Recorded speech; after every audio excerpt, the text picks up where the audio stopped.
Don't let these tears fool you. There's all dog around this mug. I'm good.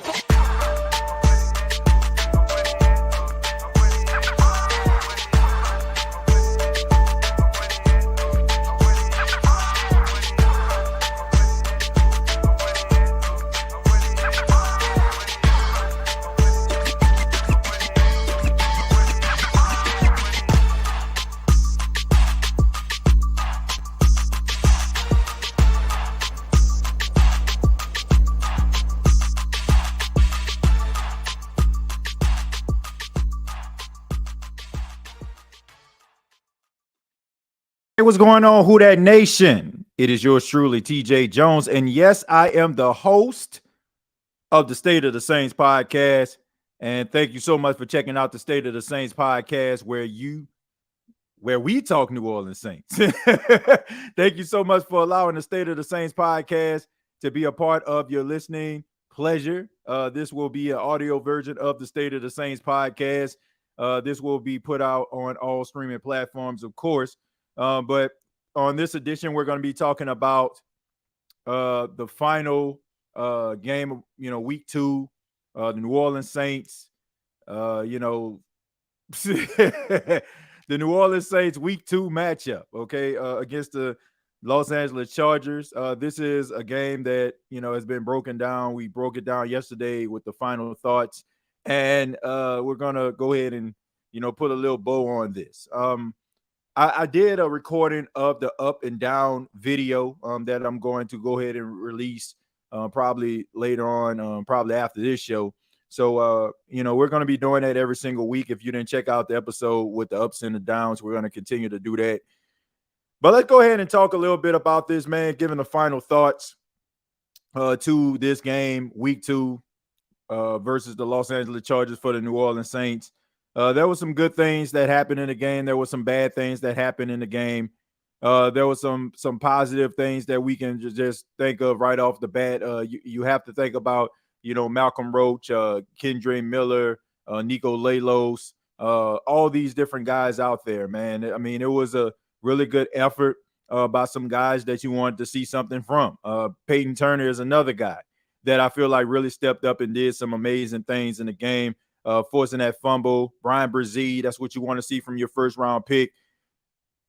But also there was some downs, man. I know people have been talking about Trevor Penning and talking about some of the positive aspects of his game in that game. But, I just think that when it comes to the left tackle position, that should be the most sure position on the field, or one of them, because we all know how important the left tackle position is. And the Saints, there hasn't really been much stability there since Ryan Armstead signed with the Dolphins.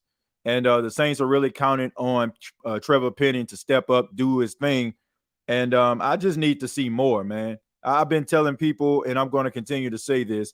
Look, I don't need to make you happen, okay?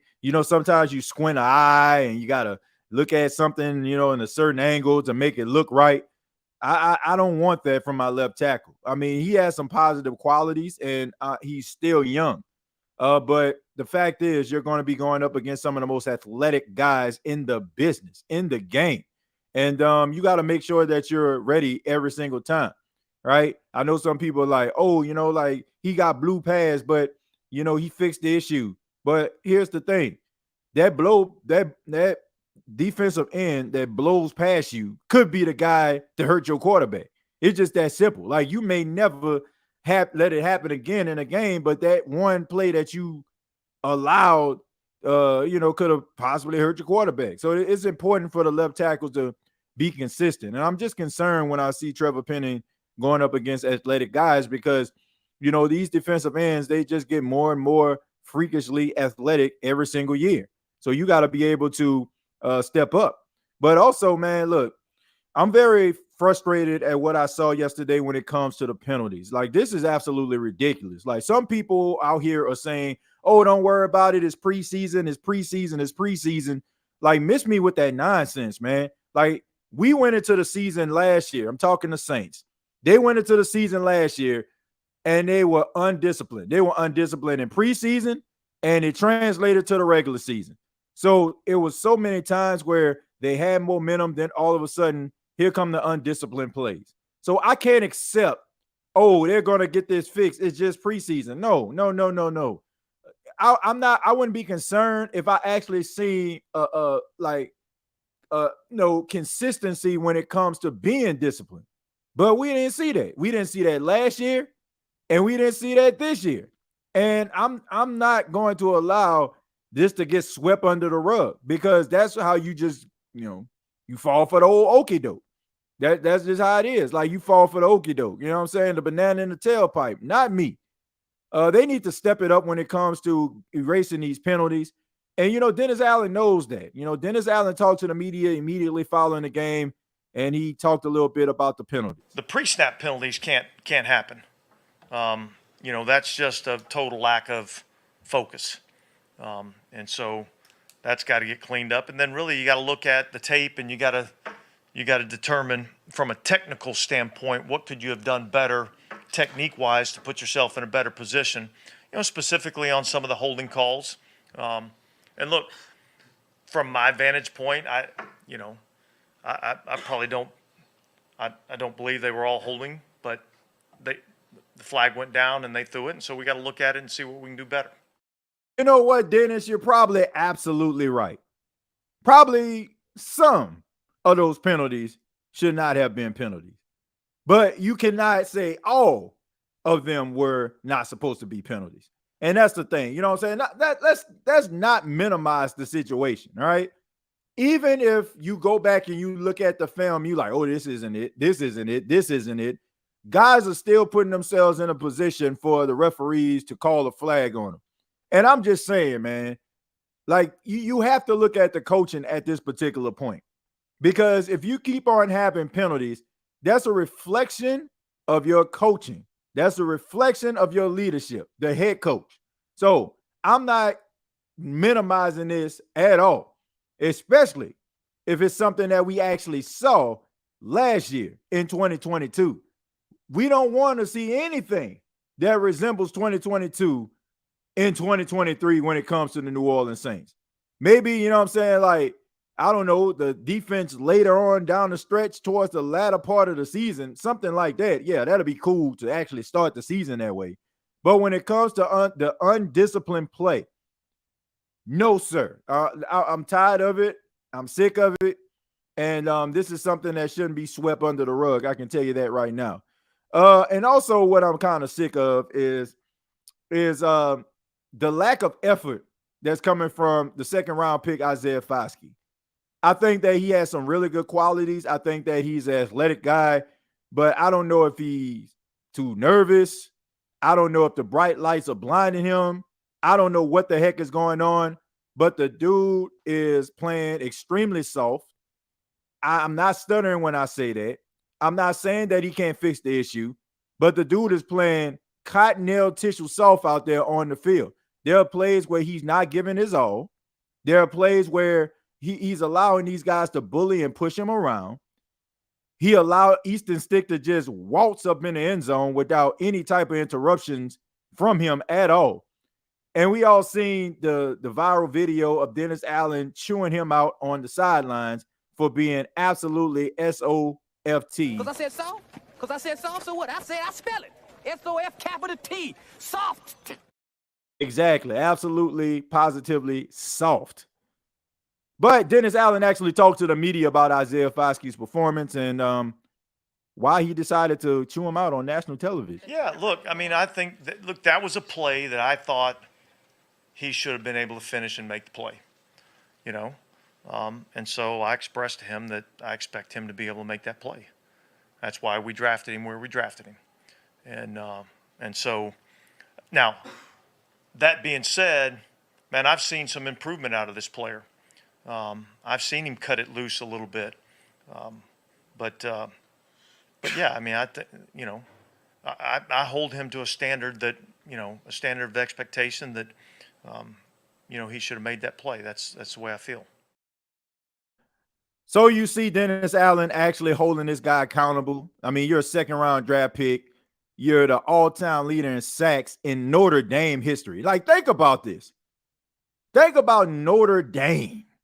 right? I wish I had the fight music, but just for, the sake of me talking about him, I'll play a little ditty by humming it. Da, da, da, da, da, da, da, da, da, da, da, da, da,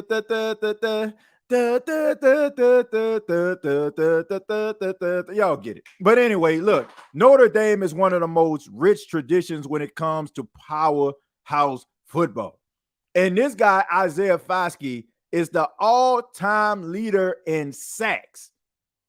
And yet, you're out there getting pushed around, soft as cottonelle tissue out there, and basically kind of walking around like a deer in the headlights, man. I'm telling you, man, it is amazing what is going on with Isaiah Foskey, man. Every time he lines up against an offensive line. Barbecue chicken alert. Barbecue chicken alert. I mean, barbecue chicken every single time, man. Every single time. Now, this isn't an issue that I feel like he can't get over. Like I said, maybe it's the fact that you're in the National Football League. Maybe it's the fact that you've been thinking your whole life about being in this moment. I mean, it's understandable. When you try to achieve something and all of a sudden you're in the room, there is a level of nervousness. I give you an example. When I got an opportunity to go to the NFL Combine in April, man, when I walked up in the media area, man, I was nervous as hell. You know what I'm saying? Like, even though I was comfortable with what I feel like I brought to the table, there's still this level of nervousness. Like, man, I've been working my whole life to be in this moment. So I can understand that. But what I can't understand, excuse my French, is piss poor performance. I can't accept that. I can't accept it. If I see you out there trying, I see you in the backfield, possibly missing tackles, but I'm not seeing that. I'm not seeing dog. I'm not seeing that, man. And that's not what you want from a guy that's been picked that high in an NFL draft. The Saints picked him because they feel like he is a guy that can wreak some havoc. So hopefully he can be able to turn this thing around, man, because I definitely don't enjoy talking about Isaiah Foskey like this. And I'm hoping that this is one of those situations where I'm wrong, because I need to be wrong, because this guy is a high draft pick. You got to get it done, man. You got to go ahead and get it done. But let me go ahead and read some of these comments, see what you all have to say. Let's see. Can we agree that if Foskey becomes a bust, can we just sign a DN in free agency? Yeah, man, how about actually going after, some guys that, that come from some of these, big name schools. I don't know. Like LSU, who always seem to have athletic pass rushers, or like, everybody's favorite school from the New Orleans Saints, Ohio State. They have some really good pass rushers. They need to go ahead and try to go out and get more sure things. I'm kind of glad in this regard that Sean Payton is no longer with the team, because I feel like Sean Payton spent more time trying to make people realize how much of a genius he is than actually going for more things that's a sure thing to make his life much easier. Seemed like one of them individuals that try to make things harder than what they actually have to be. Instead of you like going out here getting an obvious choice, that for years down the line we're seeing from a team that picked before the Saints, that player just dominate the field, and you're left with a guy who had 2 ACL injuries, one elbow sprain, and a neck brace as he was walking across the stage to put his Saints hat on. I mean, it's just, why? Like, how about going with guys with high motors? How about going with guys that don't have that, that have that second gear, right? Guys that you don't have to coach it up in and be like, oh man, come on, man, show some more aggression. What kind of stuff is this? Like, seriously, how about getting some guys that have high motors, might have a little bit of a screw loose, but we love them because of it? How about that? I think we'll be okay if that was to happen. Okay. Let's see. Nolan Smith is also injured. Did he get injured in the game tonight? Oh, got my boy Notes up in here, man. It says, I don't think it's early enough to call Foskey a bust yet, but dude, it's sick how much he just hasn't done anything. Look, he's not a bust. Okay. You can't be a bust like fresh off the bus, like you got to give him opportunity. But what I'm saying is my issue with Isaiah Foskey is what I'm seeing is alarming, right? Because you want a guy to have a high motor and an extra gear. and you want to see it. Even if he's not making a play, but he's attempting to, he almost got his hands on it, a couple fingertips. You can be like, you know what? All right, Isaiah, we got something here. But I'm not seeing it. And it's happening over and over again. And I'm concerned about what I'm actually seeing. But bust? Nah. But if he does become a bust, but I honestly don't feel like when you have that type of talent, it's going to happen. I just think that he needs to be a little bit more aggressive. So maybe like as he starts to get acclimated, as games go on, he probably start settling in, and we'll probably see his full potential. And doesn't fit the mold of what DA looks for in a DN. Well, he selected him. I don't know if we're talking about, are we talking about Sean Payton selections, or are we talking about Isaiah Foskey? Let me see. It's actually so gross. Yeah, he got to play better. Today, who does the Big Easy Play of the Game award goes to for the last preseason game?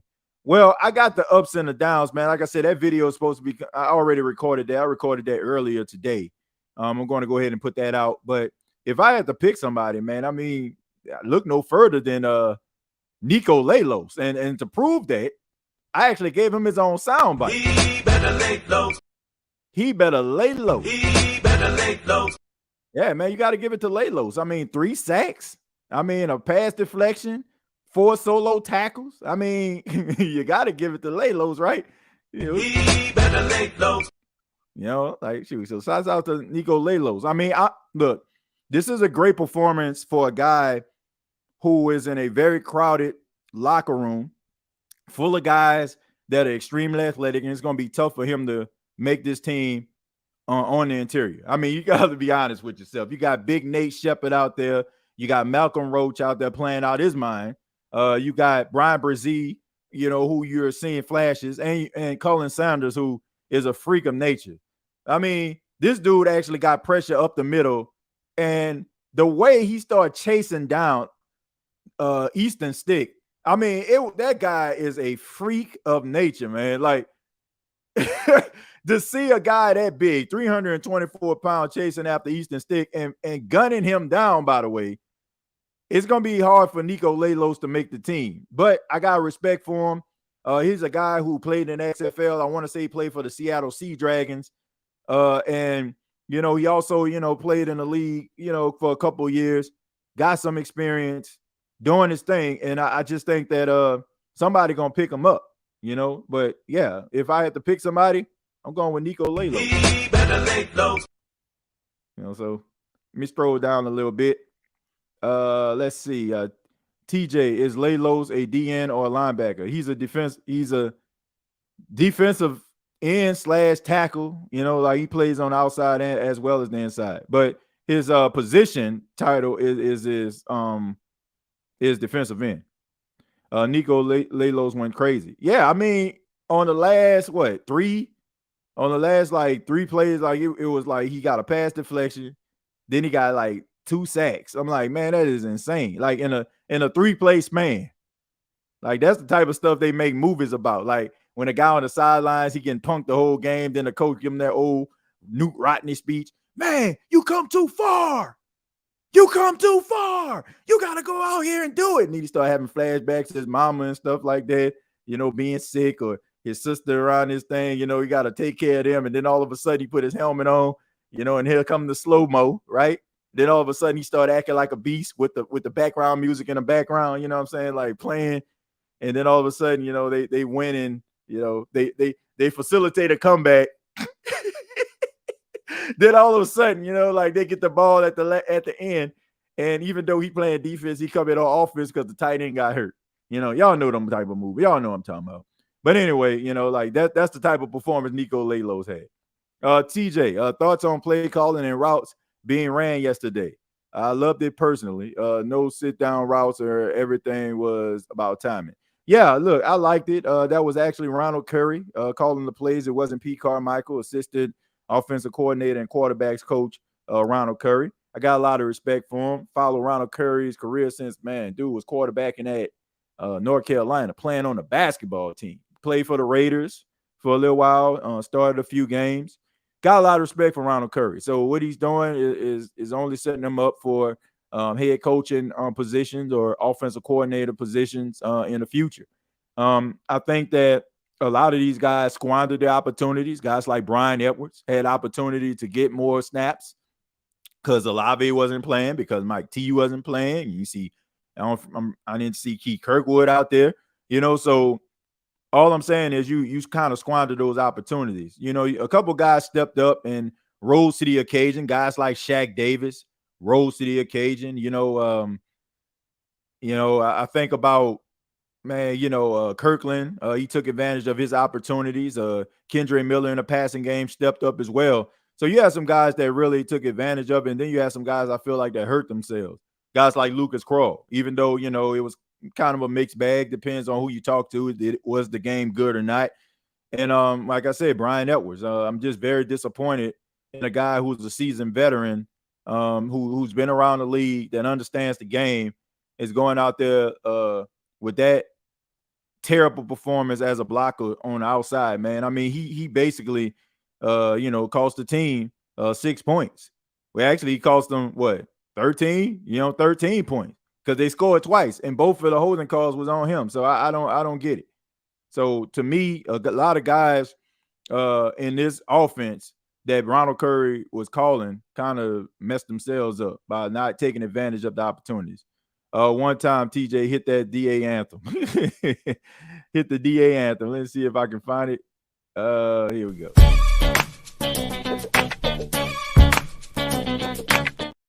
Yeah, so there we go right there. Usually we hit it towards the end of the show, you know what I'm saying, at the conclusion, but hey, it's never too early to hit the DA sassy walk. Let's see. Shouts out to the Renaissance concert by B. Should have had DA walk across stage one time at the Renaissance concert. I feel other than Foskey, we have some dogs finally on the defensive line. Yeah, I agree with that, man. You got some dogs out there. Some really good athletic defensive players. If they could actually get to the quarterback, man, you'll have some problems. We'll have some problems, man. You finally got some dogs. It's all man. dog around this mug. It's good to have some dogs. Good to have some dogs, man. Good to have some guys that are not afraid of the moment. Take advantage of it. If we can get a few more on the outside, opposite of Cam Jordan, I think we'll be all right. Let's see. Give Lelos his flowers for finishing the play, but let's not forget to show love to the secondary. Let's see. 2 of his 3 sacks were due to all airtight coverage on the back end. Well, yeah, look, that's important too. Coverage sacks, of course. The Saints, for the last couple of years, I mean, we all have to agree, man, their secondary is like really, really good. And I just think that they're going to be able to replicate what we saw over the last few years this year. And it is a breath of fresh air, Aaron, because, I mean, we all remember talking about who is going to be cornerback for the New Orleans Saints, talking about how these dudes just getting beat like Persian rugs, beat like Petey sheets. You know what I'm saying? Getting washed like Petey sheets, rather. We all been talking about that, right? And we all been talking about the barbecue chicken that the New Orleans Saints will put on. Barbecue chicken alert. Barbecue chicken alert. I mean, every time you see a cornerback out there, you know what I'm saying? The wide receiver going to hit his head on the goalpost. I don't need to start calling out names, because right now I'm working on mental health and I ain't trying to trigger nobody, but y'all know what I'm talking about. Y'all know where the bodies are buried. Y'all know where the skeletons at. Man. So at the end of the day, I don't want to see that no more. And it's refreshing to know that we have some dogs in that secondary. It's good to know that we got that. If we can actually get some guys that can get some pressure, man, that's what I want. Some guys to get some pressure on. Let's see. But Pete gave him the playbook sheet. He probably did give him the playbook sheet, but it was up to him to call the plays that he wanted. Or it was probably a collaboration. I'm pretty sure Pete Carmichael was somewhere upstairs, in the booth somewhere. Jalen Smith was a monster out there. He played at beast mode. With him and David, we set the field on fire. Yeah, I can definitely see if Jalen Smith can kind of turn back the clock to his Dallas Cowboy days. I definitely can see a Quan Alexander, Demario Davis type dynamic. I was saying this on a episode I say about last week sometime, and I was saying like for maybe like a 4 or 5 week span, Quan Alexander and Demario Davis were the two best linebackers in football on the same team. Like they had a really good run together. I think it was around the time when Quan Alexander started the season, he was injured, so he missed a few games. And then when he came back, it just like it was a string of just really good, solid linebacker play. And then all of a sudden, I think Quan may have got hurt again, and it kind of lost its luster or something. But it was something magical. And I think with Jalen Smith, Jalen Smith is a athletic guy. I think we've seen it in a couple plays, him making those tackles, him covering the tight end, knocking the ball out the tight end's hands. That's the type of stuff you want to see from your linebacker. That's the type of stuff that you want to see, that type of energy right there. And honestly, looking at this linebacker room, I don't see too many people that can beat him out. Now, of course, Pete Warner, who I have high hopes in, but I'm not choosing Zach Bond over him. I'm not choosing DeMarco Jackson over him. I'm not choosing Connolly over him. I'm not choosing any of those guys that are in the linebacker room over him, other than Demario Davis, of course. But nobody, in my opinion, on the Saints in the Saints linebacker room is better than Jalen Smith. The only reason I can see him not making a team, I'm not going to wood when I say this, if he gets injured or something like that, then I feel like that would probably prohibit him from making the team. Other than that, he's better than Zach Bond. He's better than DeMarco Jackson, Anthony Orji. He's better than those guys. So if you got Jalen Smith in your locker room and you can keep him healthy, he can be a difference maker. I ain't going to say he's going to be 2019 Jalen Smith when he was just absolute dog, him and Leighton Vander Esch, but he can give you something. Let's see. Everything pre-snap is okay, coaches, and for a play call and personnel. But after snap is on players to execute. But in pre-snap, is you doing mental mistakes for flags? That's just due to not enough reps. Well, look, all I'm saying is this. I get all that, and I completely understand where you're coming from. But to me, and I'm not saying this to be facetious, but I don't care. It's about time, no cap, no filter, for us to be playing disciplined football, right? Like, we don't want to see what happened last year happen this year. Like, I don't want to see it. Like, look, the Saints averaged 19 points a game last season. They couldn't generate turnovers. They were very undisciplined, right? And, the quarterback play was bottom of the barrel, bottom shelf. When I'm talking bottom shelf, I'm talking McCormick. I'm talking McCormick vodka. I'm talking E&J. You know what I'm saying? I'm talking like bottom of the barrel. That's how them boys were looking when it came to the quarterback play. I don't want to see anything that resembles last season. Now, have I seen some levels of improvement from what I seen last preseason to this preseason going into the season? Yes. I'm seeing more turnovers. I've been seeing a little bit more pressure on the quarterbacks, even though I want to see a little bit more, like coming from like certain guys, Isaiah Foskey. But I'm seeing some things kind of changing a little bit. I'm seeing athleticism on defensive line, something that the Saints were lacking last season. I'm seeing the secondary actually generate some turnovers. But at the same time, I'm seeing the same issues happen with the offensive line. I'm still seeing an undisciplined play. I don't want to see anything that resembles last year. I'm sorry.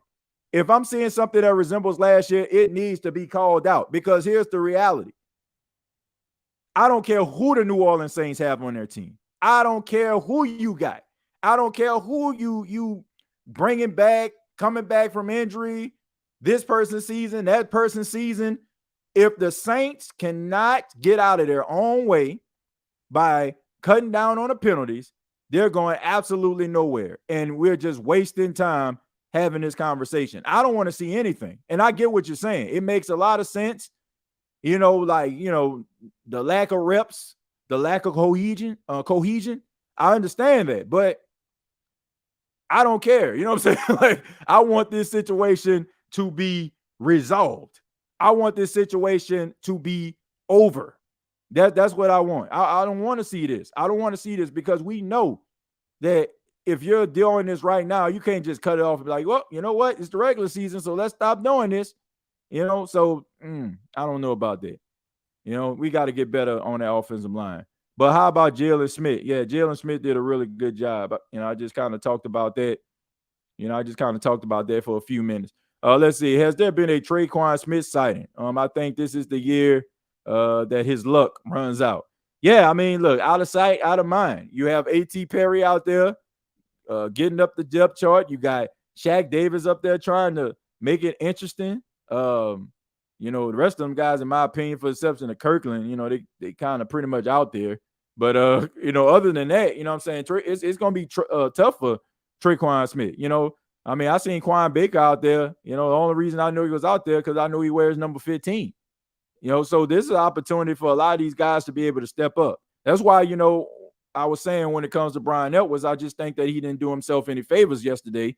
If you're listening to this on a Monday night, I just think he didn't do himself any favors. That was his opportunity to be able to step up. He was getting more reps because you had a lot of wide receivers that did not dress. And he just absolutely went out there and just wet the bed in front of a nationally televised audience. And I'm probably going to take a lot of, you know, flack for this because anybody that knows I stay in Myrtle Beach, which is technically where I stay at, is considered Conway, South Carolina. Conway, South Carolina is Brian Edwards' hometown. When people find out that I cover the New Orleans Saints, the first thing they ask me about is Brian Edwards. Man, what Brian doing? You think Brian going to make the team? I even know Brian Edwards' dad, you know, so I'm not going to, but I got to call it for what it is. Dude did not rise to the occasion. Homeboy wet the bed in front of a live studio audience last night. I mean, he did not do himself any favors. Had opportunities with one-on-ones, didn't seize the opportunities. You got to be able to step it up. And I don't know how many opportunities you're going to get, you know. I don't know how many opportunities you're going to get having performances like that. I mean, if the Falcons didn't want you, I'm just saying, if the Falcons, Lord, if the Falcons don't want you on their team, I don't know where else you could go. Where else you could go from there? Where they turn their back on you, you know what I'm saying? Like, you know, Falcons, that's like, you know, that's like the last line of defense right there. You know what I'm saying? Like, you can't make it there. You know what I'm saying? Like, the Falcons, you know what I'm saying? Like that's pretty sad right there. You ain't got no hope for the future when it comes to the wide receiver position. You know what I'm saying? Like, because ain't everybody else passed on you. Here comes the Falcons, like, we don't want you, man. I'm sorry. We love to have you, but hey, man. But look, he didn't do himself any favors, man. Long story short. Let's see. I'm waiting on waivers for more depth on the O-line. Yeah, you're probably gonna get. That's probably gonna be your best bet. What it is, everyone. Eminem says, did you see my last comment? No, I did not. I didn't see your last comment. I apologize. We signed Carson Wentz. Who signed Carson Wentz? Who we talking about? Who signed Carson Wentz? Let's see. Wet the bed. He took another bath and wet the bed again. Getting him out of here. No scary pups. I don't think he's scared, man. I just think that it just wasn't very smart decisions that he was making out there on the field. The Falcons even turned Traquan Smith down. Yeah, that was a low point in Traquan's career. I know some people would say, you know, pick a number when it comes to Traquan. Look, I like Traquan. Some people would say pick a number, you know, about his low lights, but I think that have to be your lowest right there. When you walk in a Falcon facility and, you know, they be desperate. They like you know what I'm saying? They like the dude on the side of the building. Yeah, man, hey, dog, big dog, you got some bad chain, man. Man, you can run that 9 route, man. You run that slant. Them boys out there desperate, man. Hey, man, you think you can run the hitch and go, man? Come on, man. We need somebody to run that hitch and go, man. Man, when they let you go, that's the low point right there. That's rock bottom right there.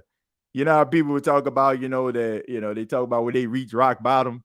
When you walk into a Falcon facility and they give you that old pat on the shoulder with no contract, walking up out the facility, that's dark days right there, man. That's like, you might well just go ahead and pull out a job application somewhere else. I'm pretty sure they got plenty of places higher, you know. And if the last place they tell you, you're like, man, so tell me about your job history. Well, you know, I played in the National Football League. Oh, that's cool right there. You know, like, yeah, who do you play for? Well, you know, I played for the Eagles for, oh yeah, man, it was in the Super Bowl. Yeah, man. And then, you know, all of a sudden, you know, they released me. Okay, man, I feel bad about that, man. You know, it's a tough league. Then I went to the Falcon facility, and you know, they didn't give me a contract either. Whoa, wait a minute. You're telling me that the Falcons didn't sign you? I'm sorry, sir. There's nothing I can do. I think the place across the street hiring. I think they need about 2 people. Let's see, TJ, I'm paying attention to the players' demeanor. Jalen is out there excited as hell during preseason, and the efforts on the reps.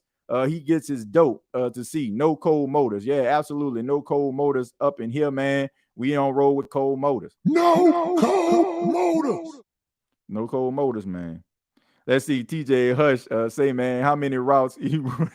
Hey, man, how many routes you can run, man? Let's see, wide receiver Shaq should make the team interior pressure with overall pass rush. Jake Haener looks to be the future. DA needs to clean up penalties. Traquan is gone. My final thoughts. Yeah, man, they definitely got to clean that thing up. Gotta clean up what I messed up. Yeah, you got to clean it up, man. You got to clean it up. But yeah, Traquan not being out there is not helping his cause. Not helping his cause at all. Before I open up the phone lines, man, I got to say, I have to send out an invitation. That's right.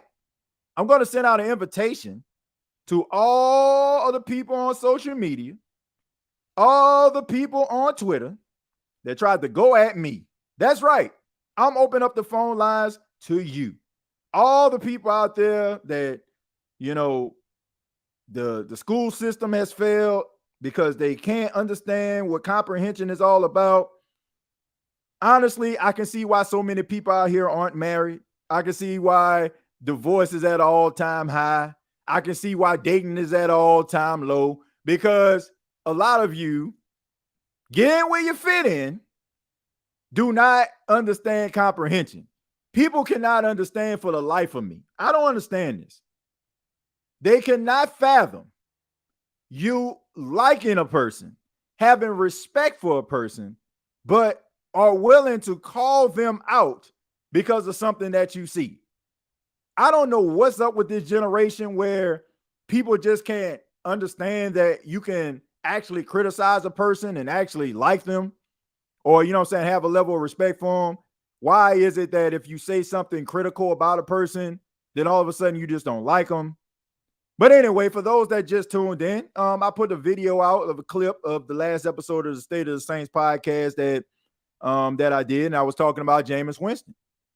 And I mentioned Jameis Winston, and I said very, very simple.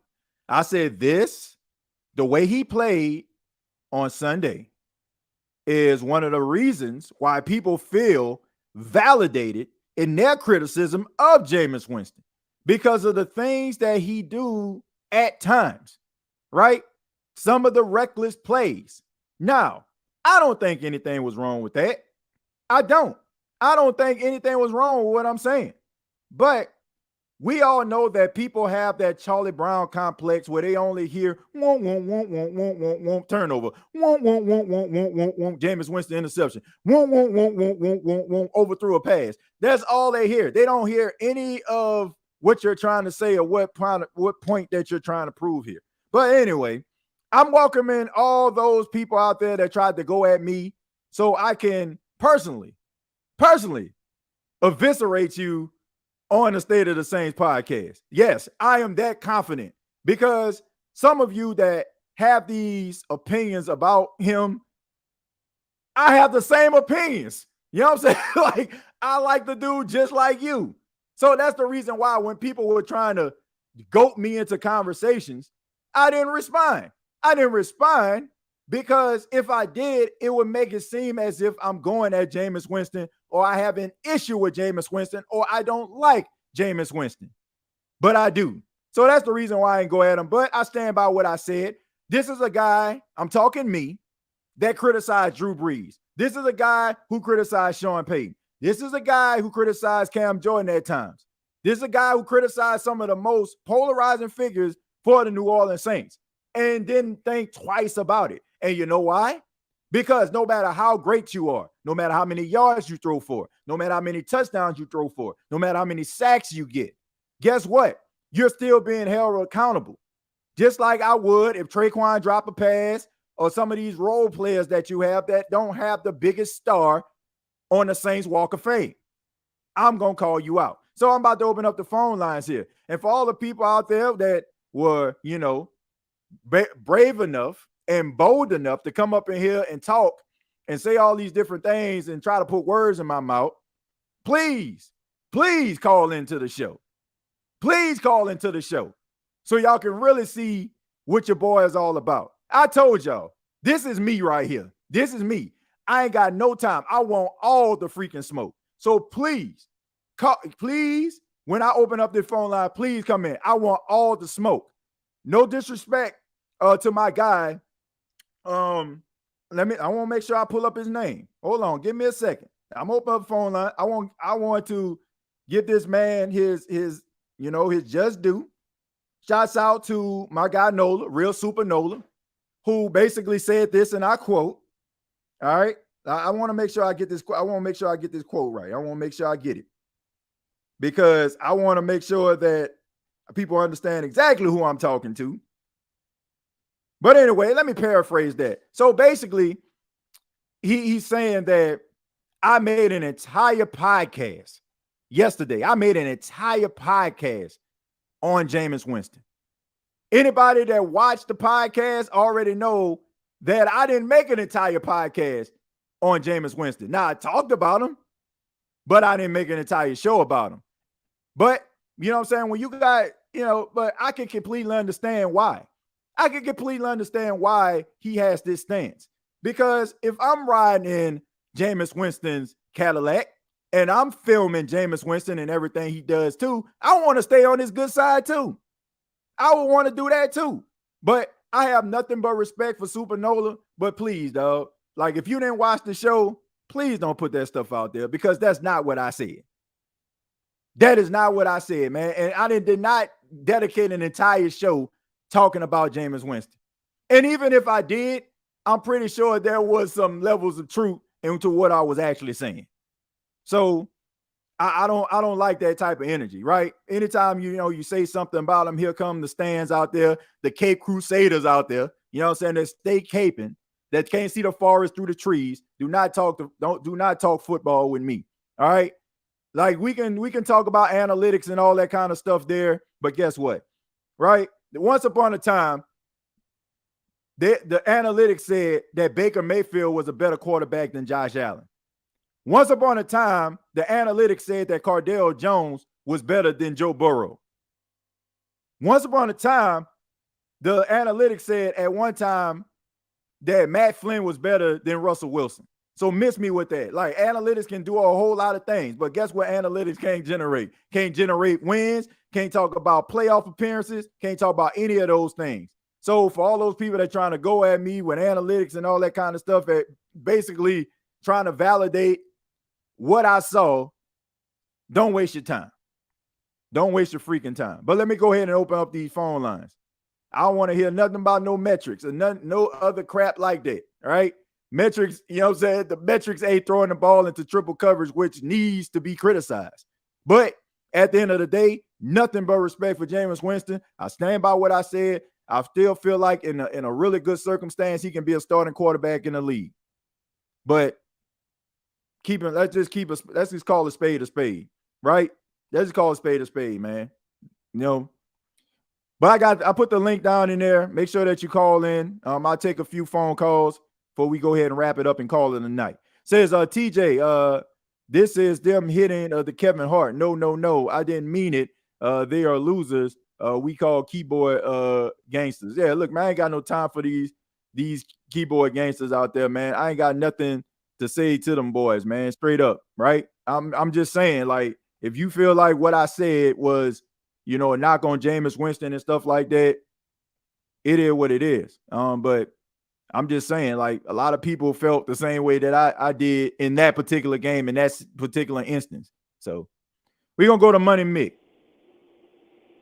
Mick, how you doing, man?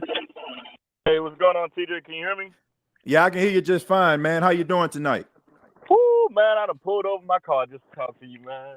I'm on the road, man, but I've been waiting on this call since like the 1st and the 15th. Okay, man. Look, hey, I'm glad that you got through, man. I appreciate you chiming in, man. But what you got? What you got, man? Hey, man, I'm glad you're on the Jameis Winston topic. I don't have too much smoke for you, but I got to get some things off my chest, man. Go ahead. Knock yourself out. Floor is yours, man. One, yesterday, I don't disagree with your criticism at all. You can obviously see some of those throws. There was one particular throw Jameis threw. I think it was like 4 defenders around him. Right. I mean, that I get it. You know what I mean? I'm not here to say Jameis Winston is beyond reproach, just like we know Drew had his limitations as well. Yep. Everybody has their limitations. Anybody can be criticized. And I really, really don't like it when Jameis does certain stuff because the media is always on the guy, for one.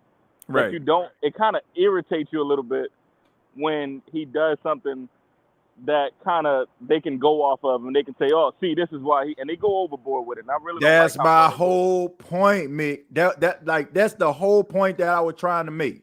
That's the whole point I was trying to make.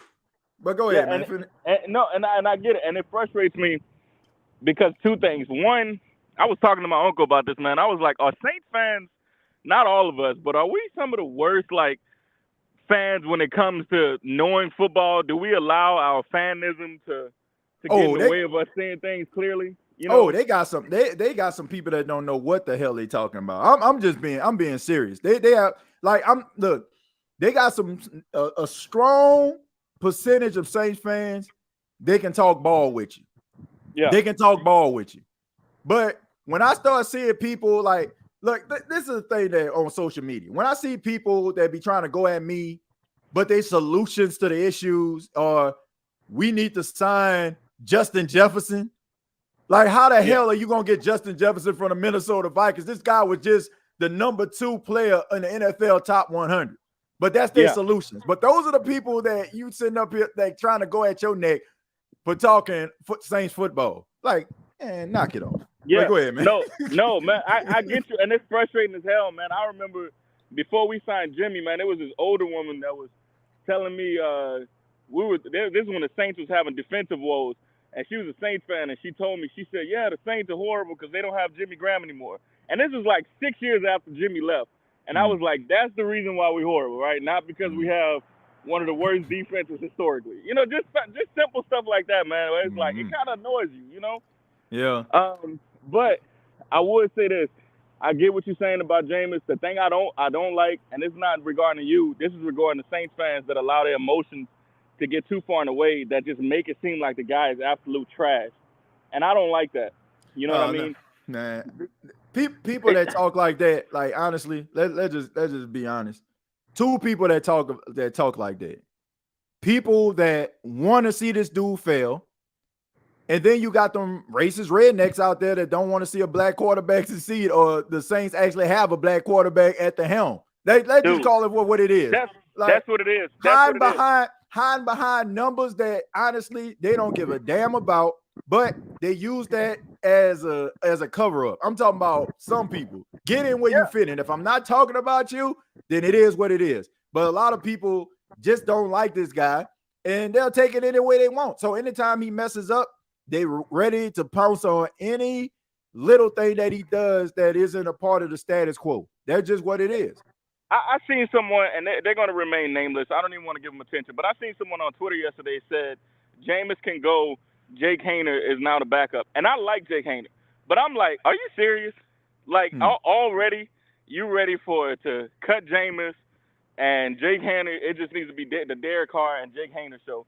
And I'm like, first of all, you'll be stunting the development of Haener anyway, you know. Yep. But just that quick, you ready to throw Jameis away? And I would ask anyone that's super critical of Jameis, who is a better backup in the NFL than Jameis?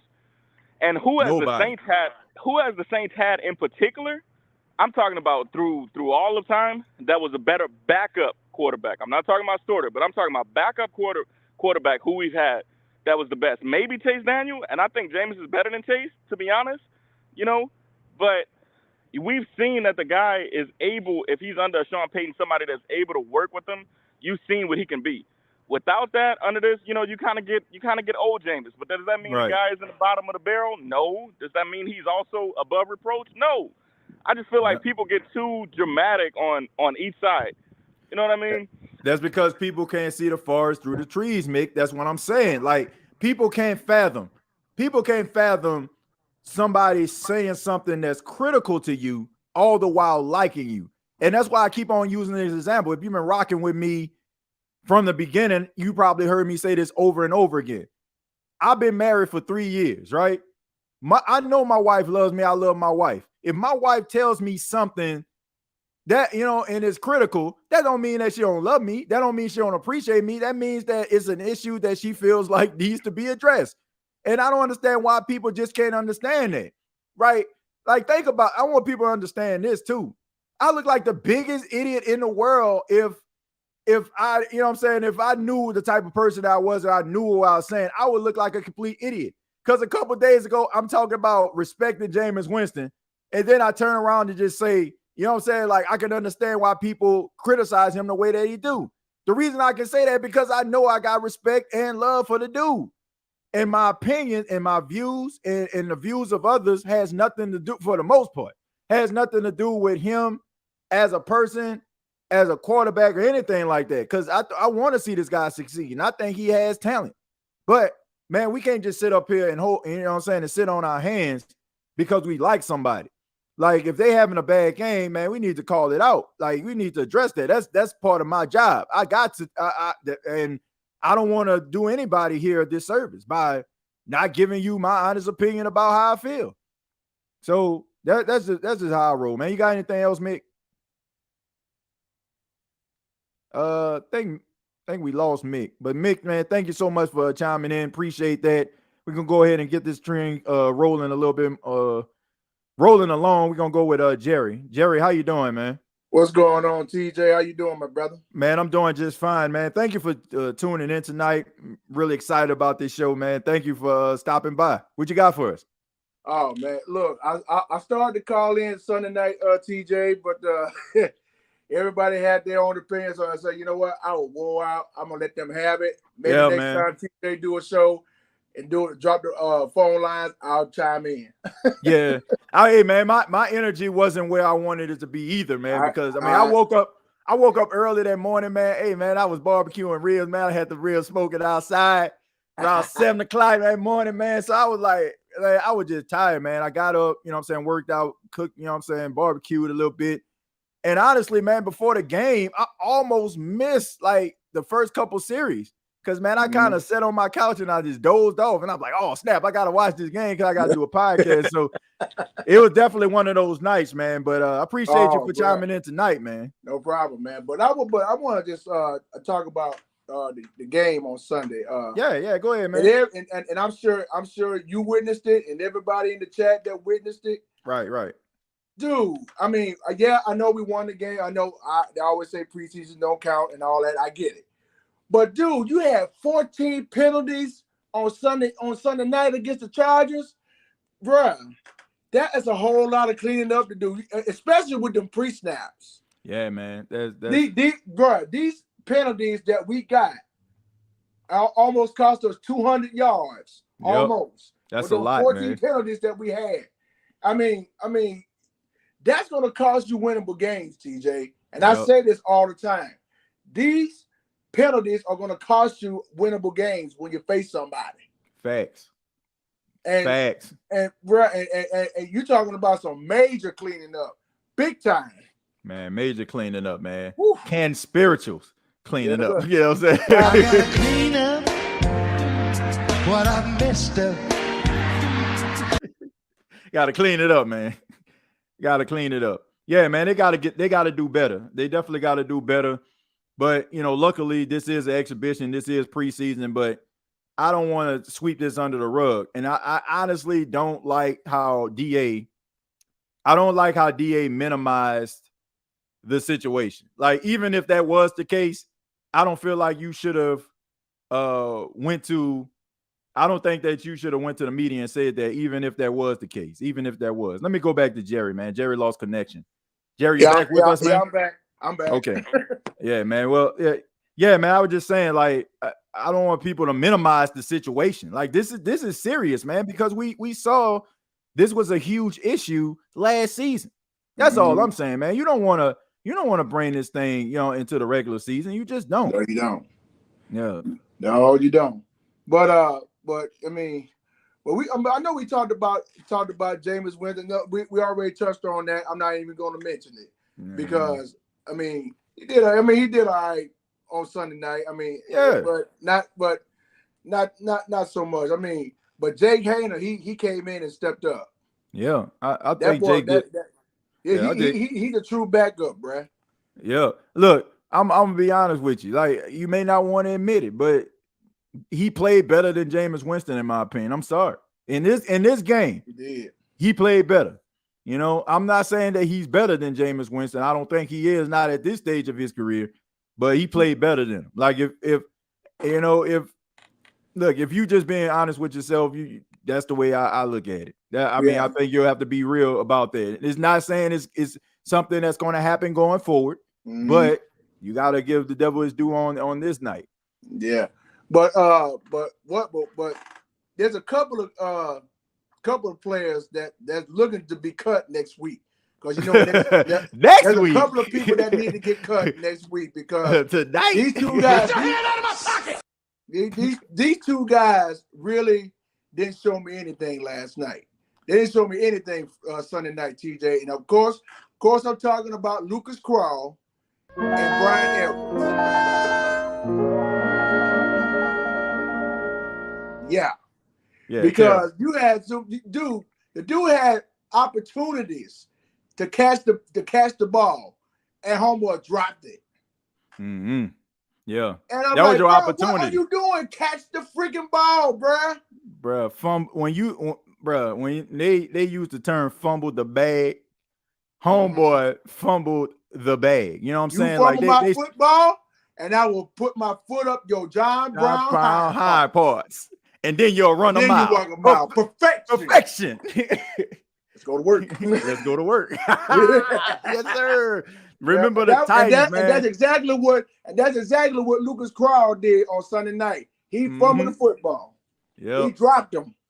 Yep, absolutely, man. He fumbled that bag, man. You ain't gonna get no opportunity. Well, I take that back. I don't think any of the starters gonna be playing in week 3 against the Houston Texans. That's just a game like, man, let's get the hell up out of here. Look forward to the regular season. So you're gonna probably get more opportunities. But when you're on the field, man, you want to be able to take advantage of those opportunities, man.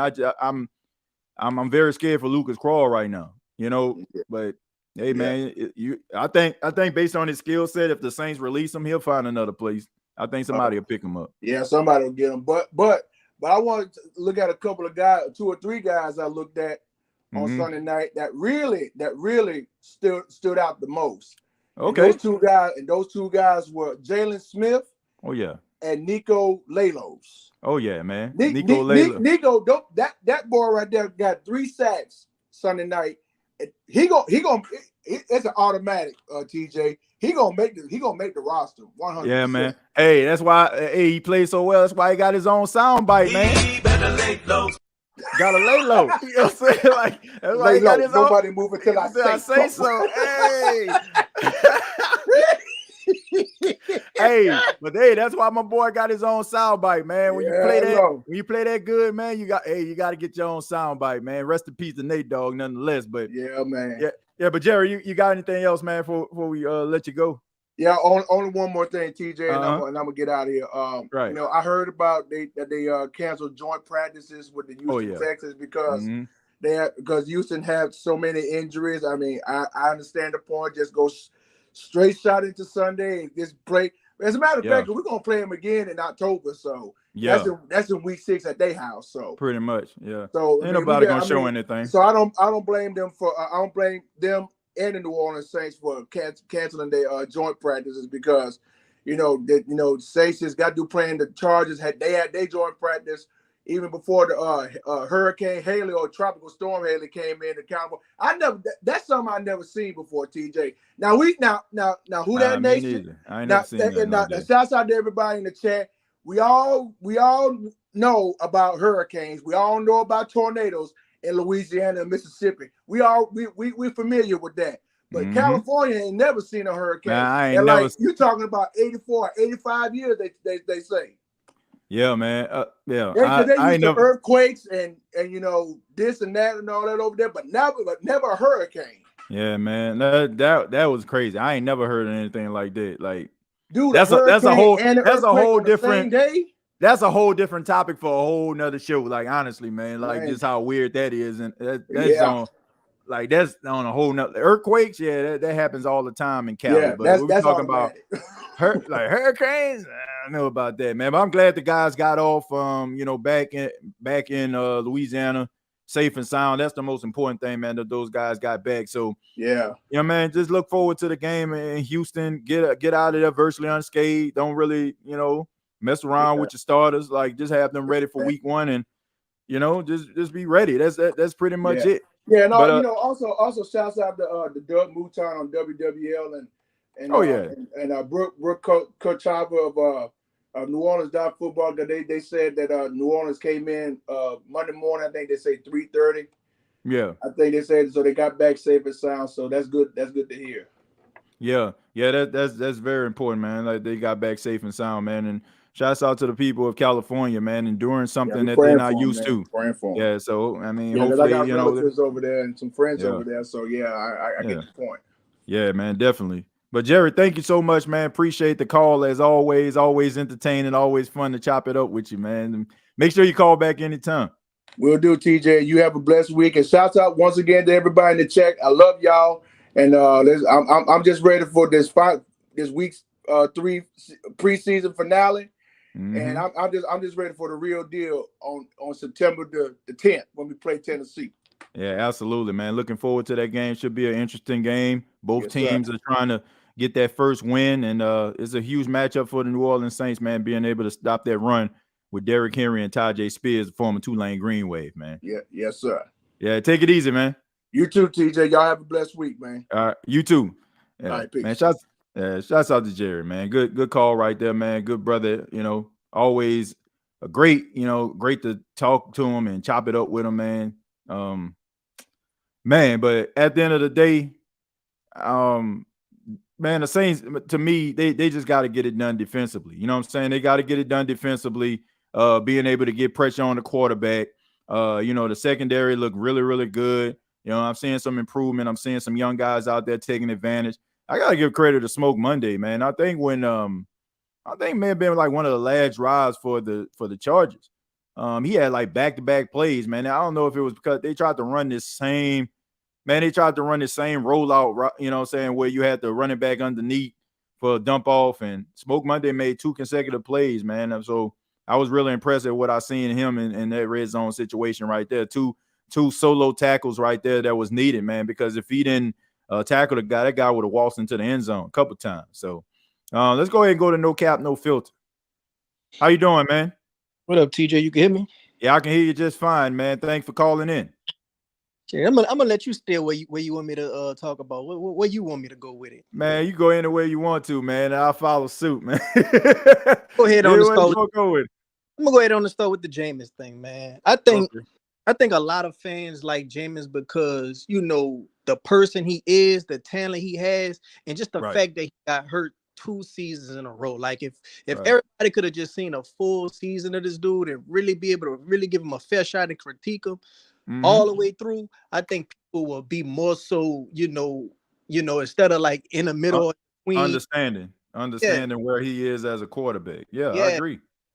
I think with that. Has a lot to do with it. And I think, the fact that he's just so loyal. Like a lot of fans like loyal. Like this dude could have went to another team like 3 times, but he always came back, even at the last season, to show his character. And I think a lot of people just have so much respect for his character, so much respect for his maturity, so much respect for his leadership skills. Him just, being a family man, a team first guy, and, all those good traits that you would just like to have in a teammate. And I think a lot of people just value that more than anything. So they just, it just almost like you want to root for that underdog hero guy's story. I think it's that more than anything. But the guy, like you say, is so polarized. And I remember when we had the chance to either get him or we we had the chance to get Russell Wilson, and that just divided the fan base. And Mm-hmm. then when it was either him or Deshaun Watson. Deshaun Watson, man, you would have thought it looked like the Avengers and Thanos on Saints Twitter. I mean, my goodness, dog. That really split up friendships. That like certain man, you can't come to my house no more, man. Yeah, certain dudes was really friends on Twitter, but they just blocked each other just because a guy wanted to go after Deshaun Watson because he, they felt like it was just immoral, and some people wanted to stick with Jameis. They're like, man, just give Jameis. But I really think Jameis can't really thrive unless he just got like you say, the stars aligned and just everything going his way. And plus, I don't think he'll drive with DA as a head coach, a defensive head coach. And I think I just don't think Pete really like him like that. And I don't really think Michael Thomas like you seen what Mike Thomas the tweet put up. Oh, thank you, Jesus, when we got I really think he need like a Frank Reich type of coach or a Sean Payton type of coach or a Pete Carroll what he doing it with Geno Smith. I think he need that to thrive. Yeah, I think that number one, you need somebody that's gonna believe in you, like you just alluded to. And I just think that people aren't understanding, man. Like, man, if those players wanted Jameis to continue to start, he would have started. Like, if anybody that just sits up here and just thinks like DA just made that decision, him and him alone, like without consulting the leadership, because you got to think about this. Anybody ever been in a locker room, you understand, like the players control the locker room and the morale and all that kind of stuff. So the veterans' job is to make sure that the younger guys and the team stays on board with the decisions and there's no dissension. So I'm pretty sure there was some guys in the locker room that would have preferred Jameis over Andy. But the leadership probably got him on board. But you also had the leadership that probably Dennis Allen talked to it like, okay, man, I'm thinking about making a switch. What y'all think about that? I ain't saying they the deciding factor, but they played a role. And if they wanted Jameis Winston as hard as we've been caping for him, he would have been out there. And some people will probably say I'm wrong, but bruh, I didn't play organized sport and I'd have been in the locker room. I can tell you this, like there's leaders in that locker room. And when a coach says something, they like, hey, get on board, whatever. You know what I'm saying? Like, keep your feelings in your pocket. But hey, man, what do I know? Hey, it is what it is. One more thing about Jameis before I go to the next topic. I just feel like a lot of people just felt like it was just so unfair. Like DA, all he had to do was just say, yeah, we starting Andy Dalton because Jameis is hurt. He broke these. He had these injuries in this game. He should never play. Then he has even more injuries in this game. He should never play. If he would have just did that instead of just saying, oh yeah, we're going to Andy Dalton for a football decision. Like that's just making it seem like he just really lost his job because he. Yeah, like he wasn't good enough to be the quarterback, of the future. So we had to make some alternate plans. Like, yeah, I get it. And that's why, like I said, that's why I have respect for Jameis, because the optics of it didn't look good. Like if Jameis was on the sideline with a baseball cap and the Saints, shirt on or something like that, nobody would think twice. It'd be like, oh man, Jameis hurt. But the scrutiny that he got from being dressed every single week, like, you got to get his man credit. I mean, you got to, because I don't think that I would have been able to subject myself to that. Like, knowing that the reason I ain't out there is because I'm hurt, but I'm still dressed. Like, I don't know about that, man. Yeah. I mean, that's a testament to the character that he has. And that goes back to what you were saying at the beginning. Like people like respect his character. It's almost like a person that you watch, whether you watch like a reality show or you even watch a movie. And there's this character in a movie. They always seem to be doing the right things and all that kind of stuff. And people find themselves rooting for that person because of their personality.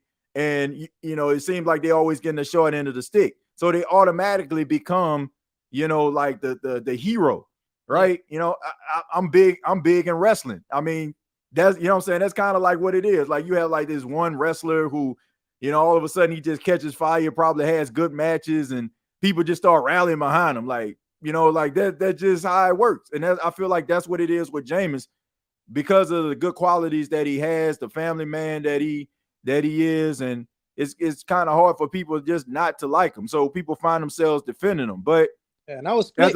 Yeah. On and like on the offseason, I was split. I was like, man, I don't know if I want to keep him and he be the backup to Derek Carr because he'll be a good backup, or just let him walk so I could really see him go, just have his last shot at being a starter and could just change the trajectory of his career and all that. And on top of that, we could just get away from the divide into the Saints, the Who That Nation. Like, we could just get away from these same arguments and debates, like, you know what I'm saying? Like, I would just split, but at the same time I said, damn, we'll have a good ass backup though. But it is what it is. I hope the best, whoever take that field. And as far as the penalties go, man, I just really feel like, man, the coaches have it's not like they not teaching these guys, what to do and what's right and what's wrong to do. Like Brian Edwards, he caused 2 penalties that I know if Traquan Smith was right there, Traquan Smith would have did the right thing. That's why they valued Traquan Smith so much, and that's why they value Pete so much, because Pete could damn sure one block, especially on them screens and shit. He could get downfield. Sorry for cussing, but nah, you're good, man. Hey, I completely understand what you're saying. Like, a lot of times, like, because a guy isn't the standout guy, or we have these expectations of what they're supposed to be, we just completely negate all of their good qualities. And I don't think that's right. Sometimes, like, we might have these expectations, but sometimes we got to kind of lax them up a little bit. You know what I'm saying? Because they may not been what we thought they were going to be, but they still possess some good qualities that's beneficial and helps the team. Like when Andrews Pete, I think Andrews Pete a really good run blocker. Like if he played for like the 49ers or something like that, like I feel like Andrews Pete would be like one of the most dominant guards in the league, because they're not really looking to throw the football like that. Tennessee, like if he played his entire career for the Tennessee Titans, I think Andrews Pete would probably be in the Titans Hall of Fame. Like seriously, because he's that good of a run blocker. But the system matters, man. He just like, to me, I just think that he just went to a bad situation that kind of exploited his flaws. But like I said, if he went to a team that was run dominant, man, Andrews Pete, I'm telling you, man, people might think this funny, but I'm telling you, like, if he went to a team that was run dominant, you would probably look at Andrews Pete completely different. And if he was like towards the tail of his career, y'all be asking me, man, hey, man, you think the Saints need to go after Andrews Pete? Telling you, like, because he's a really good run blocker. Yeah, Doug Marrone did his thing with Ruiz last year. He really did his thing. But, all these backups are in right now. These dudes might be working at UPS. They didn't got a good raise. I didn't hear, all these guys might not even much be with the team in the next month. So I really feel like, even Sean Payton had 22 penalties in a preseason game before, according to Matt Marrone. But, man, and then when my last I asked you, what do you think it'll be? What do you think we need to set us over the top that could completely make you feel comfortable as us being an even better contender? A pass rusher that, to me, a pass rusher that I know for a fact can generate over 10 sacks. Yeah, that's what I say. And I don't get that from Nick Underhill. I watch his show a lot. I agree with him a lot, but I agree with him mostly towards the players, not towards DA, because I don't know. I love Nick Underhill, but I didn't have some back and forth with him about his accounts with DA, but I know what I'm talking about. But hey, I mean, look, man, bro. I mean, that's a whole different story for a different day. But like I said, I got nothing but respect for Nick Underhill, man. He worked his ass off, you know what I'm saying, building that brand. And I'm proud of, you know what I'm saying, like, this dude is, like, to me, like the standard as far as, like, you know what I'm saying, like, taking something that you believe in, your baby, and elevating it. And I got nothing but respect for him, you know what I'm saying? But I know sometimes, unfortunately, you might disagree with some of the things he's saying, but I really honestly feel wholeheartedly his motivation is to give people the information that they need about this team. So I gotta give him respect for that, man. And to piggyback off what you and the other caller was saying about fans, man, you gotta know the difference between, passionate fans, casual fans, and super casual fans. Mm-hmm. Like, these super casual fans, it's in every fan base. If you was to just follow 300 Jaguars fans and just see what their takes is on their teams, you will see that, man, every fan base is like that. It's just the fact that we follow all these people that Saints fans on Twitter. We see them at work, we see them at school, and then you just gonna see people with idiotic takes. I mean, it's in every fan base. Yep. And you only gonna see it in the fan base you at. The fan base you are in, and the fan base whatever place you at. Like I'm staying here, so I see a lot of Texans fans, and I see a lot of bad takes with Texans fans amongst state teams. So it's gonna always be super casuals. Yeah, they're always gonna have people like that, man. But that's why it's good to have like conversations with yourself to understand the game of football and so many others that I get opportunity to talk to, man. But no cap, thank you so much, man, for chiming in, giving us your takes. Great stuff, man. And like always, call back anytime. All right, stay blessed, TJ. All right, you do the same, man. Yeah, no cap, no filter, man. Good stuff right there. You know, and that's why, you know, as far as like with social media, you know, I don't try to go back and forth with individuals. I just don't. Like, you're not going to change anybody's mind. And I think I need to say that because people need to understand. I'm being dead serious. I posted something on Monday of last week, and you still have people under that timeline going back and forth about like, I ain't got the time, man. Like, seriously, like, I'm not going to change your mind. Like, you can come up with as many compelling arguments as you want to, try to back somebody in a corner. I mean, honestly, you can have a person dead to rights with the opinions that you have and the views. They can't have nothing to counteract that. All they're going to do is try to kick you low or try to move the goalpost. Like, why are we sitting up here doing this? I'm not going to change your mind. I have yet to see a person stop in mid-debate and be like, you know what? You're right. You're absolutely right, man. You know what? I'm about to change the way I think about this particular person, place, or thing. And I owe it all to you, man. Thank you so much. I ain't never heard that. So why are we sitting up here arguing, going back and forth with each other over opinions that we know more than likely you're not going to change? But, you know what I'm saying? If you feel like you're right in your heart, you agree to disagree, keep it moving. World will be a much better place, ladies and gentlemen. We're going to go to Jameis Winston, also known as Josh. Josh, how you doing, man? I heard you was criticizing me, fool. No, I'm just kidding, man. terrible impersonation, and pretty obvious that we knew it's Josh, man. But how you doing, man? Hey, man, pretty good, man. You know, I told you I had to get to bed last night. Mm-hmm. Well, I tried, and I got 2 hours of sleep anyway. Oh man, I hate nights like that. Don't you? Like, man, when you feel like I'm so tired. No particular reason, no sugar or nothing, just for whatever reason, I just wasn't doing it. I hate that, man. Like you sit, you lay down, you're exhausted, and all of a sudden you just can't sleep. You find yourself like trying to, you know what I'm saying, look at your phone or find something that you can put you to sleep. But man, it's just, it's crazy though, man. But thank you for being here, man. Appreciate it. What you got to say about the Saints, man? Okay, so I got like 3 quick things. The first thing I want to say, man, is you know who's worse than like the Jameis haters and all that? To me, you know who irritates me more? Who are they? The Cam haters. The people that say, Cam's washed up. We didn't hear much about him last year, blah, blah, blah. That's so stupid to me, man. Yeah, Cam has gotten older. Mm-hmm. He's no longer good enough to get past a double team by himself and sack the quarterback. That's true. But the man still commands a double team on just about every play. Yeah.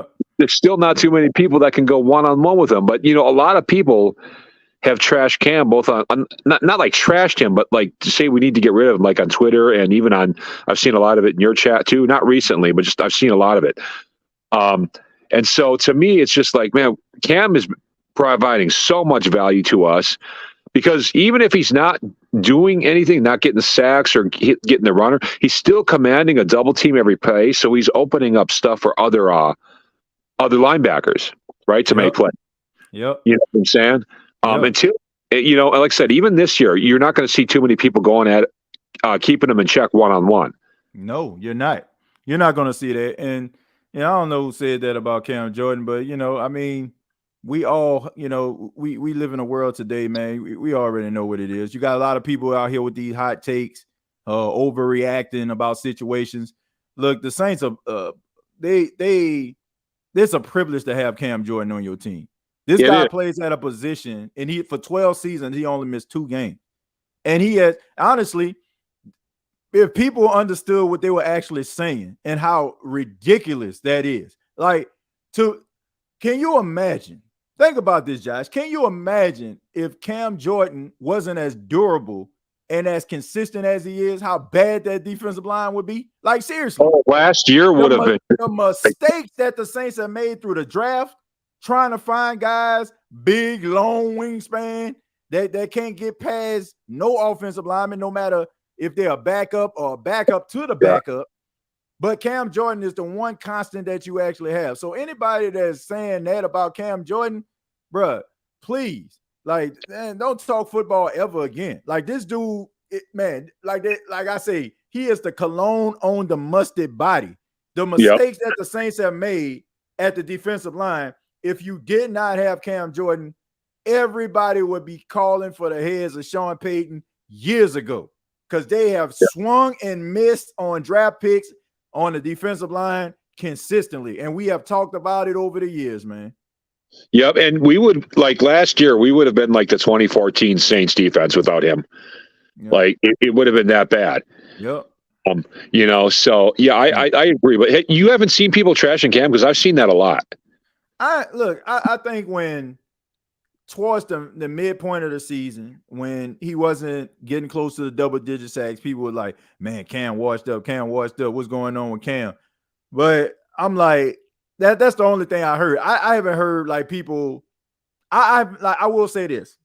Since he got his contract extension, I haven't heard anybody have a problem with it.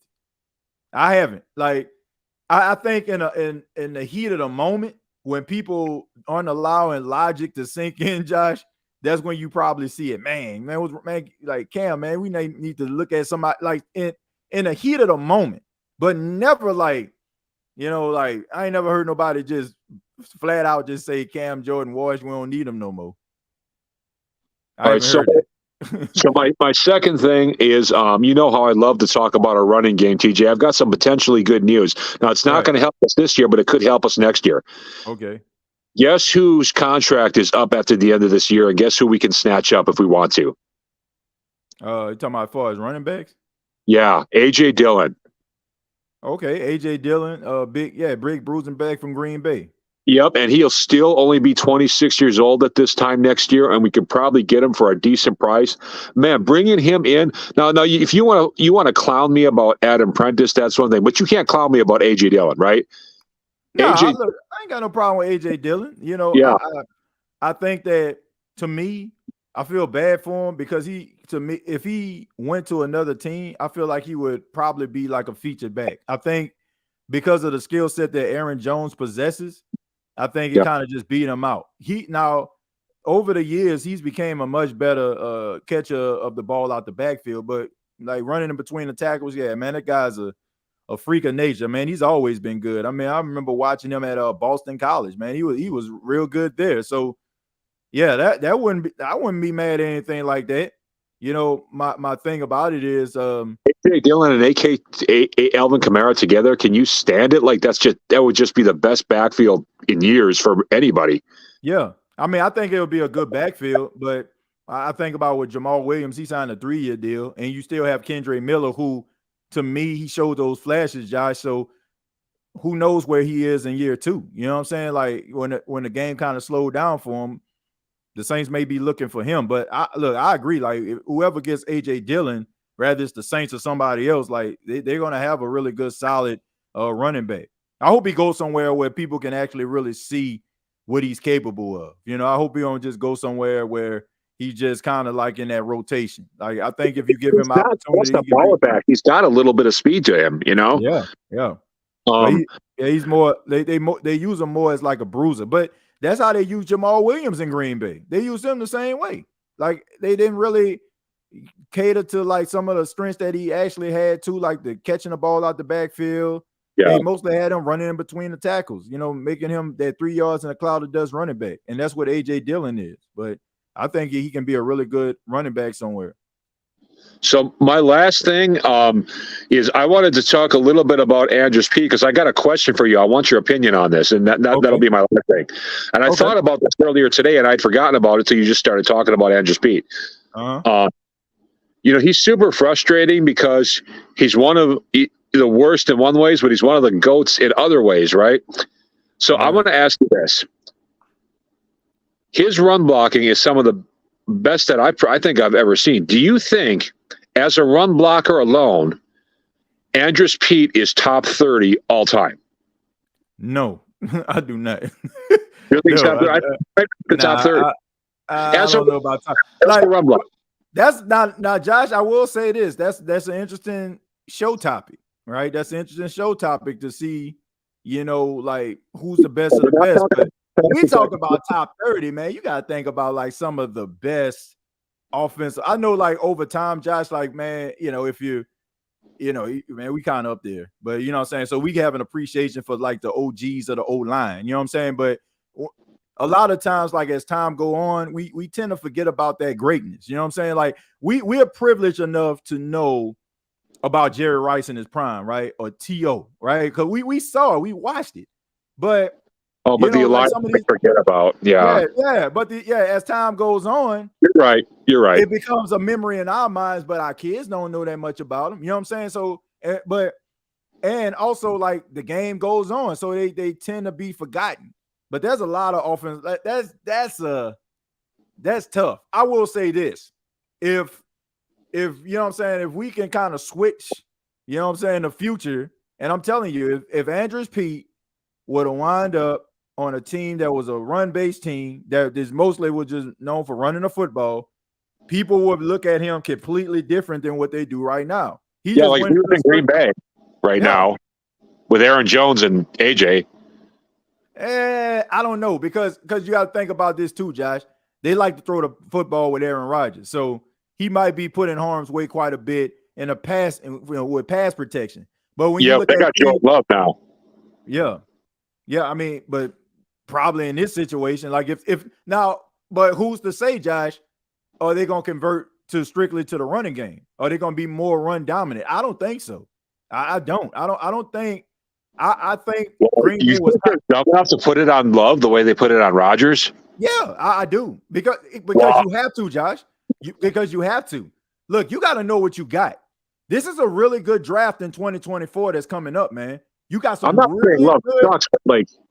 Look, I think they're gonna give him an opportunity. You have to, because once again, this is a really good draft in 2024. You got some really good quarterbacks that you can get in early and in the late first rounds.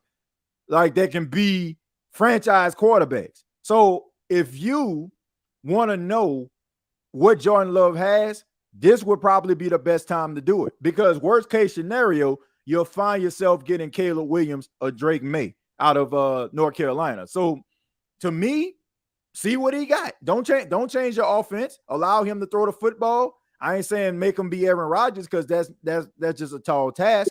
But you still got to put him in situations where he leads this team, because if he doesn't, then you know for a fact that you can go out here and find yourself a future quarterback and some of these young guys coming in 2024. So, well, he doesn't have a whole lot to work with that receiver right now, bro. I think you might be right. I think they might. Maybe it's smart for them to do that. I don't know. I just feel like they should let him play behind AJ and Aaron Jones and let him until he really learns what he's doing. But you don't think they're going to do that, and I actually agree with you now that you said that. So yeah, I think that they're looking towards the future. I also think that you'll probably see Aaron Jones, and AJ Dillon running the football, but I really feel like they're gonna have to turn them loose, man, because this is the time.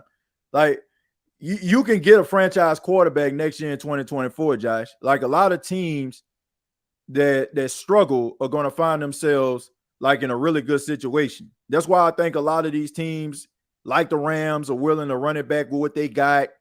Like Tampa, willing to probably roll with Kyle Trask or Baker Mayfield, because they know Caleb Williams is probably at the end of that rainbow, or Drake May, or Shadur Sanders, or you know what I'm saying, like the guy, Jordan from Florida State. Like there's some really good quarterbacks that's gonna come in this draft, man, and these guys are gonna be franchise guys.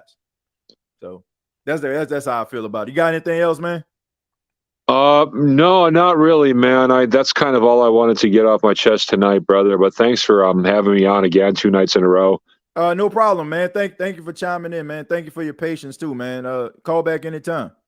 All right, brother. Thank you. All right, take it easy. Yeah, man. Shouts out to Josh. But yeah, I mean, Andrews Pete being top 30. Look, there's been some really good offensive linemen throughout the years. Like I said, I just think that if it was alternative universe, and Andrews Pete went to a team that was run dominant, I feel like he probably would be looked at a little bit differently than he is right now. I just think that when you go to a team that is style and finesse, like think about this. He went to Stanford. Now I know a lot of people may not watch Pac-12 football, may not follow it, but Stanford, like over the years, man, they ran the football. I mean, Christian McCaffrey's, you had Barry Sanders Jr. out there over the years. I think Barry Sanders Jr. was the running back, and a little may have been Christian McCaffrey too. When he was there, and he was a left tackle, and they ran the football a lot. They ran a pro style offense, but they ran the football a lot, and I think that was the reason why he was a first round pick. If he would have went to the Tennessee Titans, I just feel like it probably would have been a different story for Andrews Pete. I mean, it was just the luck of the draw. The Saints felt like he would be a good fit, and rest is history. All right, we're gonna go to Mike. Mike, how you doing, man? I'm doing good, right? Yeah, man, that's good, man. Thank you for chiming in. What you got for us, man? All right, so a couple of things get off my chest, right? Okay. As many people know, I am not going to defend somebody because you like them, right? Right. So I said, and this is my opinion. You can have your own opinion. I said Jameis Winston needs to work on his footwork, and it's true. That man was getting sacked, and that man cannot slide to save his life. But now people want to come at me saying I'm hating on Jameis, saying that Jameis can't do no right, and I'm like, what did I ever do to you? I'm not a guy who just watches Jameis Winston's. I'm not a guy that just watched Jameis Winston highlights until the end of time. Like, I actually watched the game of football, and I analyzed the game, right? Like, that's the entire purpose of watching football. Like, you don't watch football just to watch it. You watch football to see who's going to do good or bad, especially in the preseason. Right. So, I am not going to cover myself for Jameis Winston. And as many of y'all know, I like Jameis Winston. I still think he can be something. This is not me hating on him. This is not me defending him. But I feel like, and this is my opinion, hashtag my opinion. You can have your own opinion. You can think Jameis Winston's the best quarterback of all time. I don't know what to tell you. But Jameis Winston is not the same guy that we brought in. He had a good first year. Obviously, last year it was cut short, just like the year before. He had his moments, but I just don't like. I see the potential, but this hurts to say as a Jameis Winston fan. But I am not going to comfort myself or defend somebody who hasn't shown me enough, right? Because people are like, he was 6-2 as a starter. If you go back and look at the games, he wasn't really doing a whole lot except for that first game, right? That first game where those 4 or 5 touchdowns, he was great. But then he struggled. He struggled turning the ball over, right? This man, his entire career, has struggled to avoid pressure and get rid of the football. Those are the two things he has to work on. I never said that he was never going to be good at the things, because I'm not going to defend somebody who is not giving me a chance to defend him. If, for example, Derek Carr, he's shown me what he can do. He's shown me in Las Vegas / Oakland what he can do. 5,000-yard seasons, 4,000-yard seasons, 3,000-yard seasons, 30 touchdown season, 29 touchdown seasons, 27 touchdown seasons. Carr's shown me enough to where I can put myself out there to defend this man. Jameis has not got the same leverage. Since he came into the NFL and was drafted by the Buccaneers, his entire career, even at Florida State, he has turned over the football, right? That's the first thing, okay? I'm not going to defend Jameis Winston unless he shows me something, right? I'm not one of these Saints fans that are delusional and just going to say whatever to defend their team. That's why they call me Hurricane Mike, because I ain't going to soften up. Because I'm going to be 100% blunt. I'm not going to just watch Jameis Winston highlights until my eyes fall off or melt off or whatever. Because there's the highs and the lows. All right? Right now he's going through some of the lows. He had a good game last night. He had a good half of football. But Jake Haener played a little bit better. Right? And that's the first thing. All right. Second thing, right? Why is this team getting 14 penalties in a preseason game? Is it preseason for the referees too? Brian Edwards, I have to talk to you, right? You're a wide receiver committing OPI. And Bradley Roby, you're terrible. I still not forgot where you turned around and let the receiver caught the ball for a touchdown. You're terrible.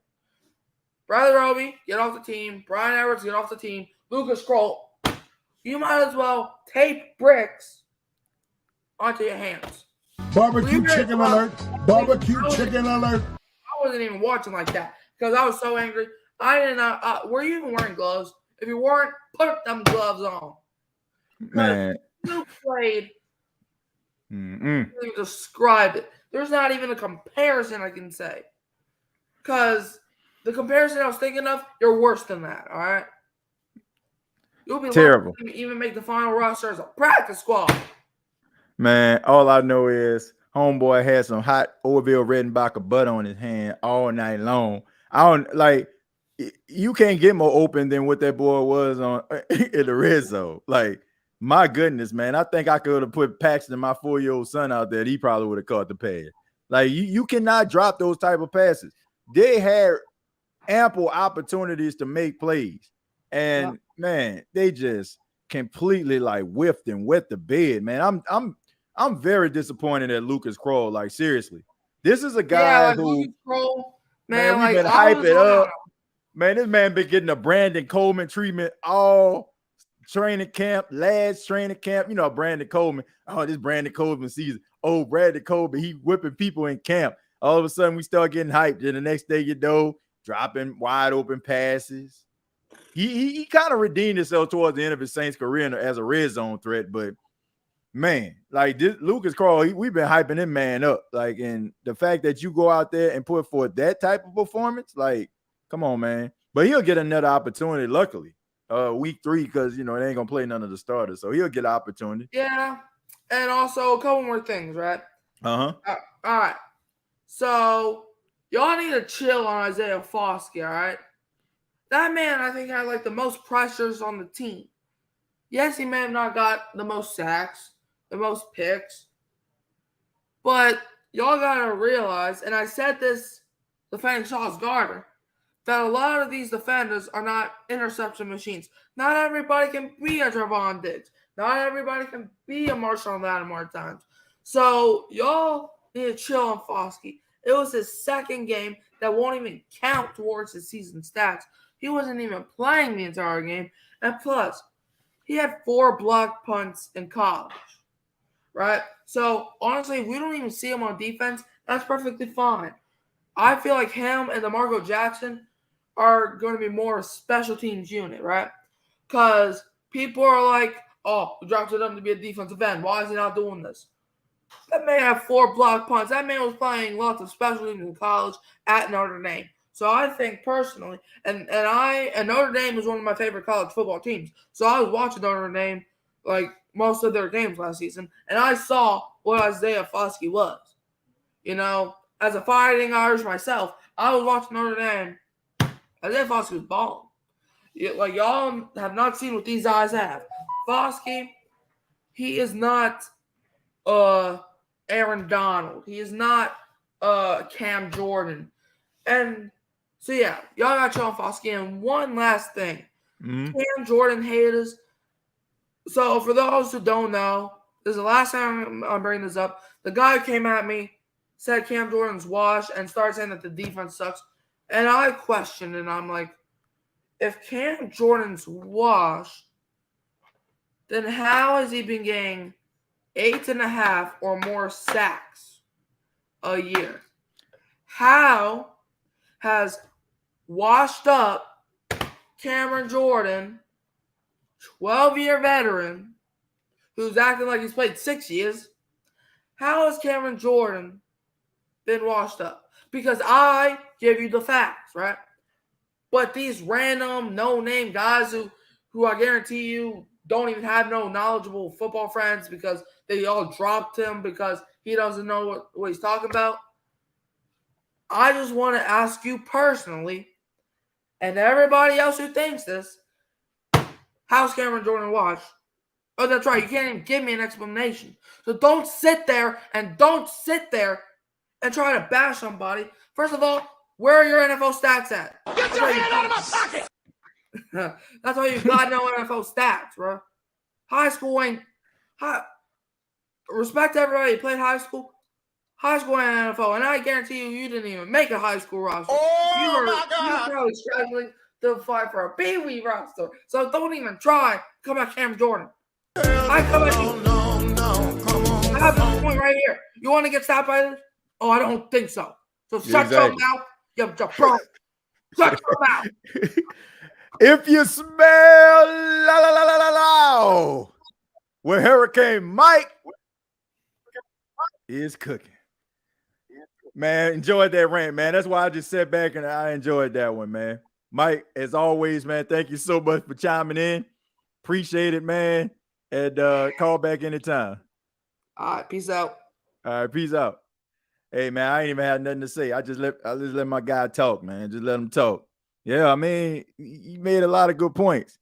Now, I don't have an issue, once again, with Isaiah Foskey. I think that he is talented. You don't become the Notre Dame all-time leader in sacks if you don't have a certain level of talent. But it still don't negate the fact that my boy has been absolutely... Because I said soft, so what? I said I spell it.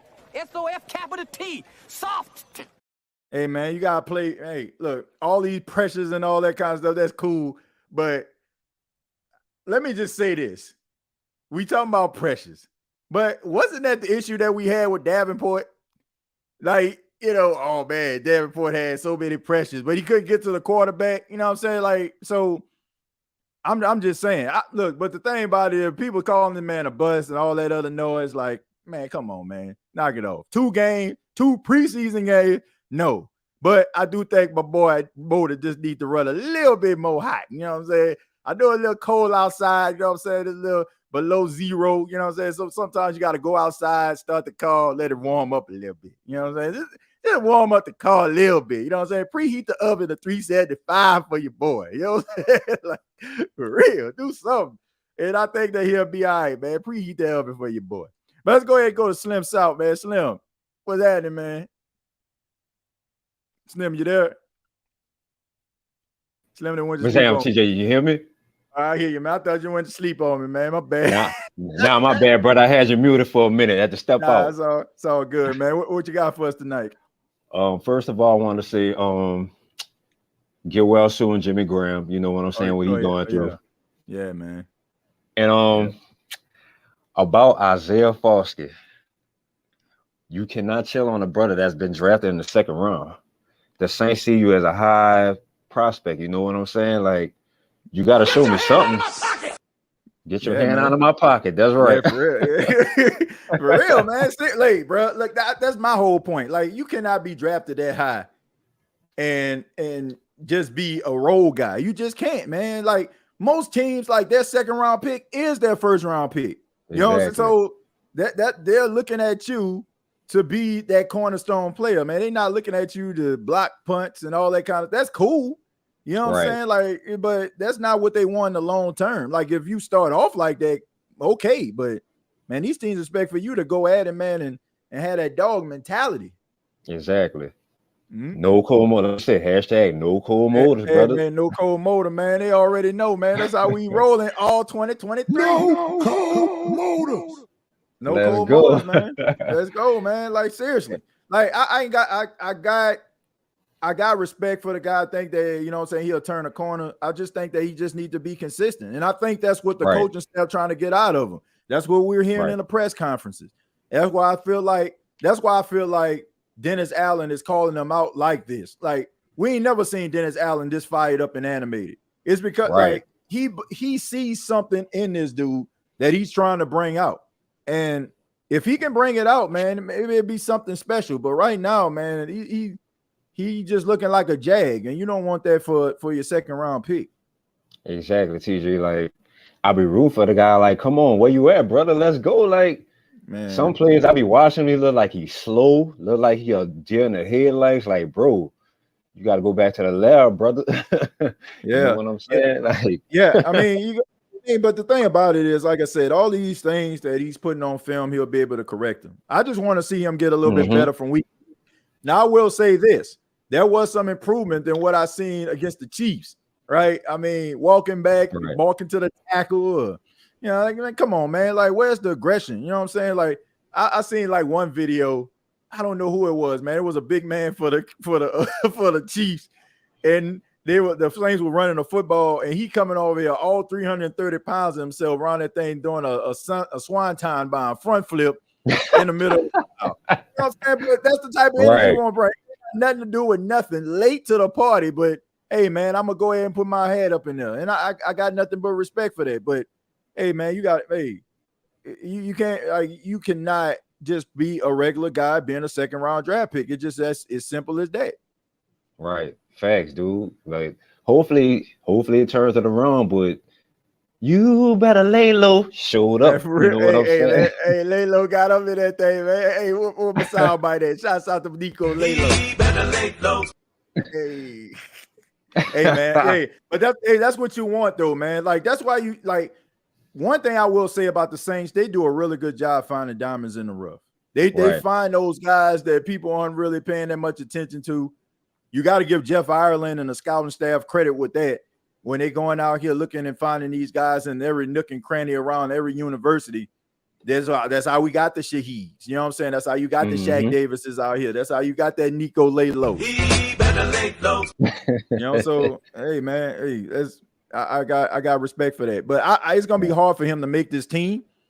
As far as like being a part of the 53, right? But this might be one of them situations where we see this dude on somebody else squad and be mad watching it. You know what I'm saying? But what won't make us mad if Isaiah Foskey turns out to be what we need him to be. Then we'll be like, man, we happy for my boy, but we got Isaiah Foskey. That's what we want. Right. Man, let me ask you this, Slim. What are your thoughts on I gotta ask, what are your thoughts on the offensive line? And are you concerned about that? Are you concerned about the penalties? Do you think that the offensive line gonna be able to hold it down for Derek Carr? What do you think, man? TJ, you stole my thunder, brother. That was gonna be my next point, bro. I ain't gonna lie to y'all. Who that nation? I'm concerned about Trevor Penning. Is he ready or is he not ready? Because for things I've been hearing, you know, like enjoying practices, he'd be going up against Khalil Mack, and we know Khalil Mack is a beast. Right. And they saying Khalil Mack was getting the better of Penning, so. Like, I'm concerned at that blind side, you know what I'm saying? Like, might have to start James Hurst or somebody until Penning get ready, you know? Well, that was my point. Well, I'll say this. That's Khalil Mack. You know what I'm saying? Right. You can put Trent Williams, Teron Armstead, Tyron Smith. You can put any one of them cats on Khalil Mack, and it's gonna be a long day for any one of them. Right. If you getting misused and abused by Khalil Mack, I can kind of let you slide with that because the guy's gonna end up being a Hall of Famer when it's all said and done. But when you know what I'm saying, like when you got the rookie, I want to say to Lopu, you know what I'm saying, like from USC, like coming to, you know what I'm saying, with swim moves, Jake Connors or something like that. And don't ask me who Jake Connors is because it's a made-up name. I'm just basically saying just random dudes like Khalil Mack, cool. Joey Bosa, cool. Nick Bosa, cool. Aiden Hutchinson, cool. You get smoked by them, I ain't got no problem with them. Them dudes are beasts. But when we talk about Jake Connors and you know what I'm saying, and dudes that's probably about to be, you know what I'm saying, telling you that they can give you a deal for 3 workouts for a month for $200 a piece. Like when you getting smoked by guys like that, bro, I got a Right. problem with it. Yeah, like, I understand seriously. that. Right. Man, you can't be doing that, man. But Right. I mean, who knows, man? We'll see. I've that- heard shouts out to my boy Deuce Wenham. He did like some he did some film on Trevor Penning, and he assured me and everybody else that it wasn't as bad as it seemed. But I'm just saying, man, I don't want to squint an eye and have to make you work. You know what I'm saying? Like I want to be able to put you on the wall and you just fit right there. You know what I'm saying? It just matches the feng shui. You know what I'm saying? I ain't look, I don't need you to be that ugly pleather couch that's in everybody's grandmama living room. You know what I'm saying? I don't need you to be that don't go with nothing. You know what I'm saying? But I just got it up in here because I'm trying to make it work. Right. I need you to be better than trying to make it work, man. Yeah, you gotta be, like I say, it's all dog around here. You know what I'm saying? Man, it's all dog, man. That's all I'm saying. It's all dog around this mug. Like that's my only concern, TJ. Like if this offensive line can stay healthy for the most part, that's my only concern. You know what I'm saying? Right. Like, especially like people talk about Andrew Speed. Like, well, if Peter's available, he can play. Like he does have pass protection concerns, but if the Saints gonna run the ball for the most part, he gonna maul you. We seen it in his own film. You know what I'm saying? Yep. And and shout out to my boy, my favorite pick of the 2023 NFL draft, Kendrick Miller. Oh yeah, that boy wasn't supposed to be out there. I thought he was gonna miss significant time. Yeah, me too, man. He was cutting up like he didn't miss a beat. You know what I'm saying? Yeah, I mean, look, he definitely had a bounce back game last week. Ellis Merriweather played better than him, but this week he stepped up and he looked like the guy that the Saints drafted, and we see why they drafted him. And he's not even 100%. So imagine when he does become 100% and he's back to true form. Like that can be a dangerous combination in that backfield for the next couple of years with the three of those guys running that football. Right. Yeah. Exactly. That's what we need, though. You know. Yep. That's exactly what you need. Like you need a run. You need a running attack. You know what I'm saying? And I'm glad that the New Orleans Saints understand that. They're trying to make sure that they have good complementary for Derek Carr throwing the football. You got to take into account, there are going to be some games where it's going to get phone boot ugly, cold conditions. You got to be able to bring your big boys there. You know what I'm saying? Your big boys on the offensive line and the guys that are wearing them big boy pants with your running game. So meat and potato boys.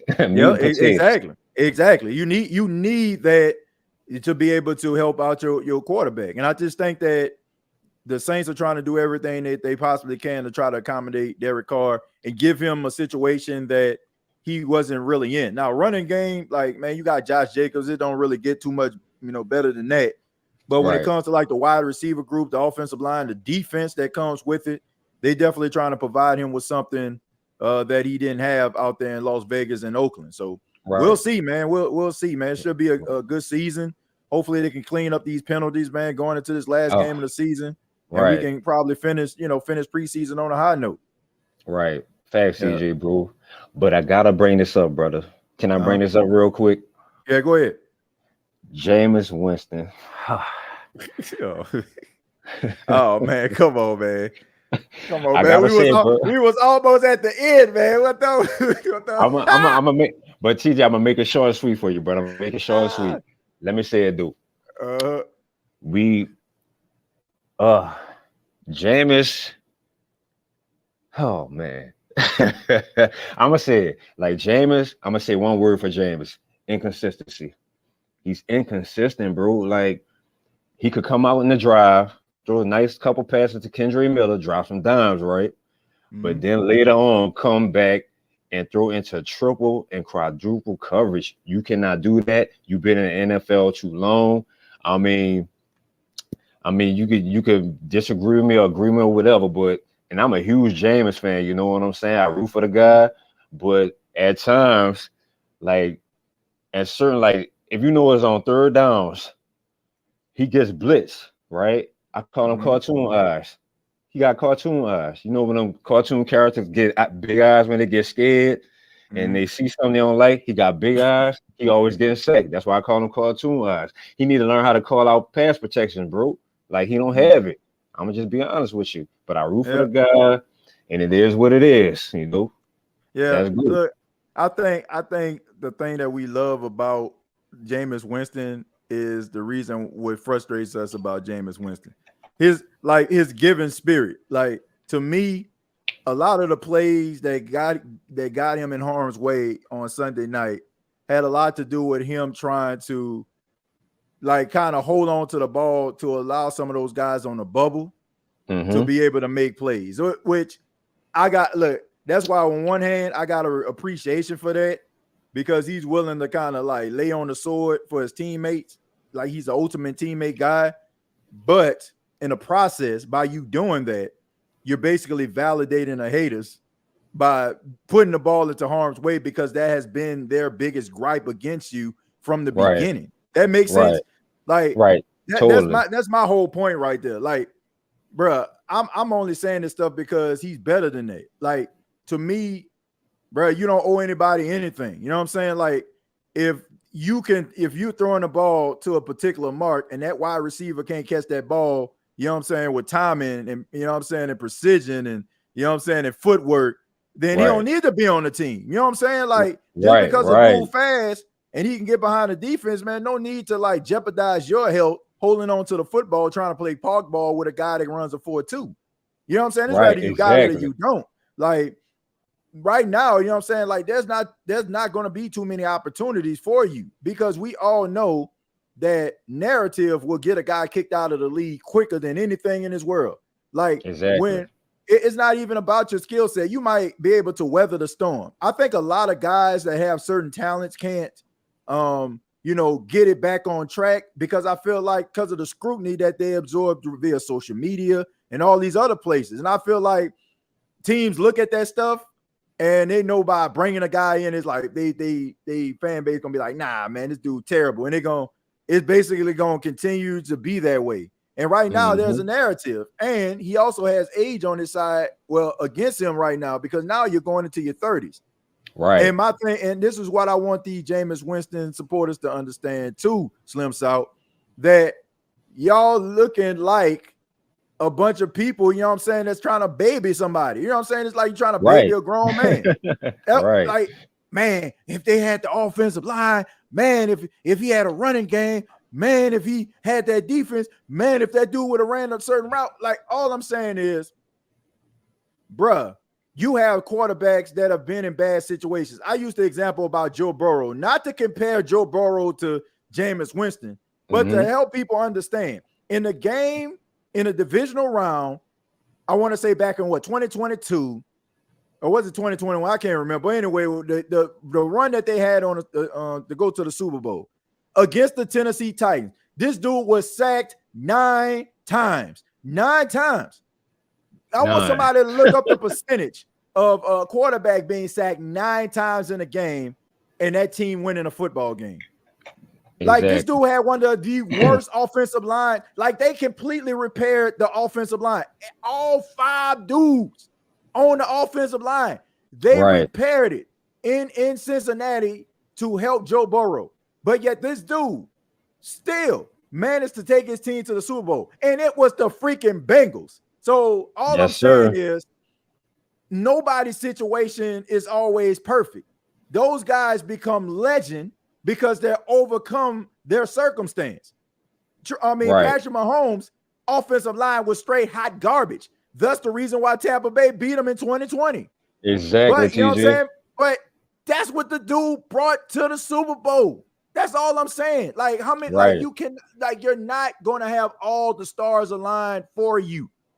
That's just not going to happen. And you got to be able to rise above your circumstance. And that's what I want people to understand. And that's what people that dislike and have a problem with Jameis Winston has the biggest gripe against Jameis Winston fans because they can't see the forest through the trees.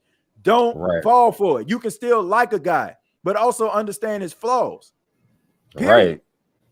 But you got anything else for us, Slim, man? I got to get to Aaron, man. All right. It was good talking to you, TJ. I'm gonna say one more point. Dennis Allen, no more double-digit penalties over 100 plus yards. That's it. That's all I gotta say. Who that, TJ? Much love to your brother. Who that? Yeah, man. Yeah, who that? Slim Slaw, appreciate it, man. Call back anytime, brother. All right, bro. Be good. Yeah. You too, man.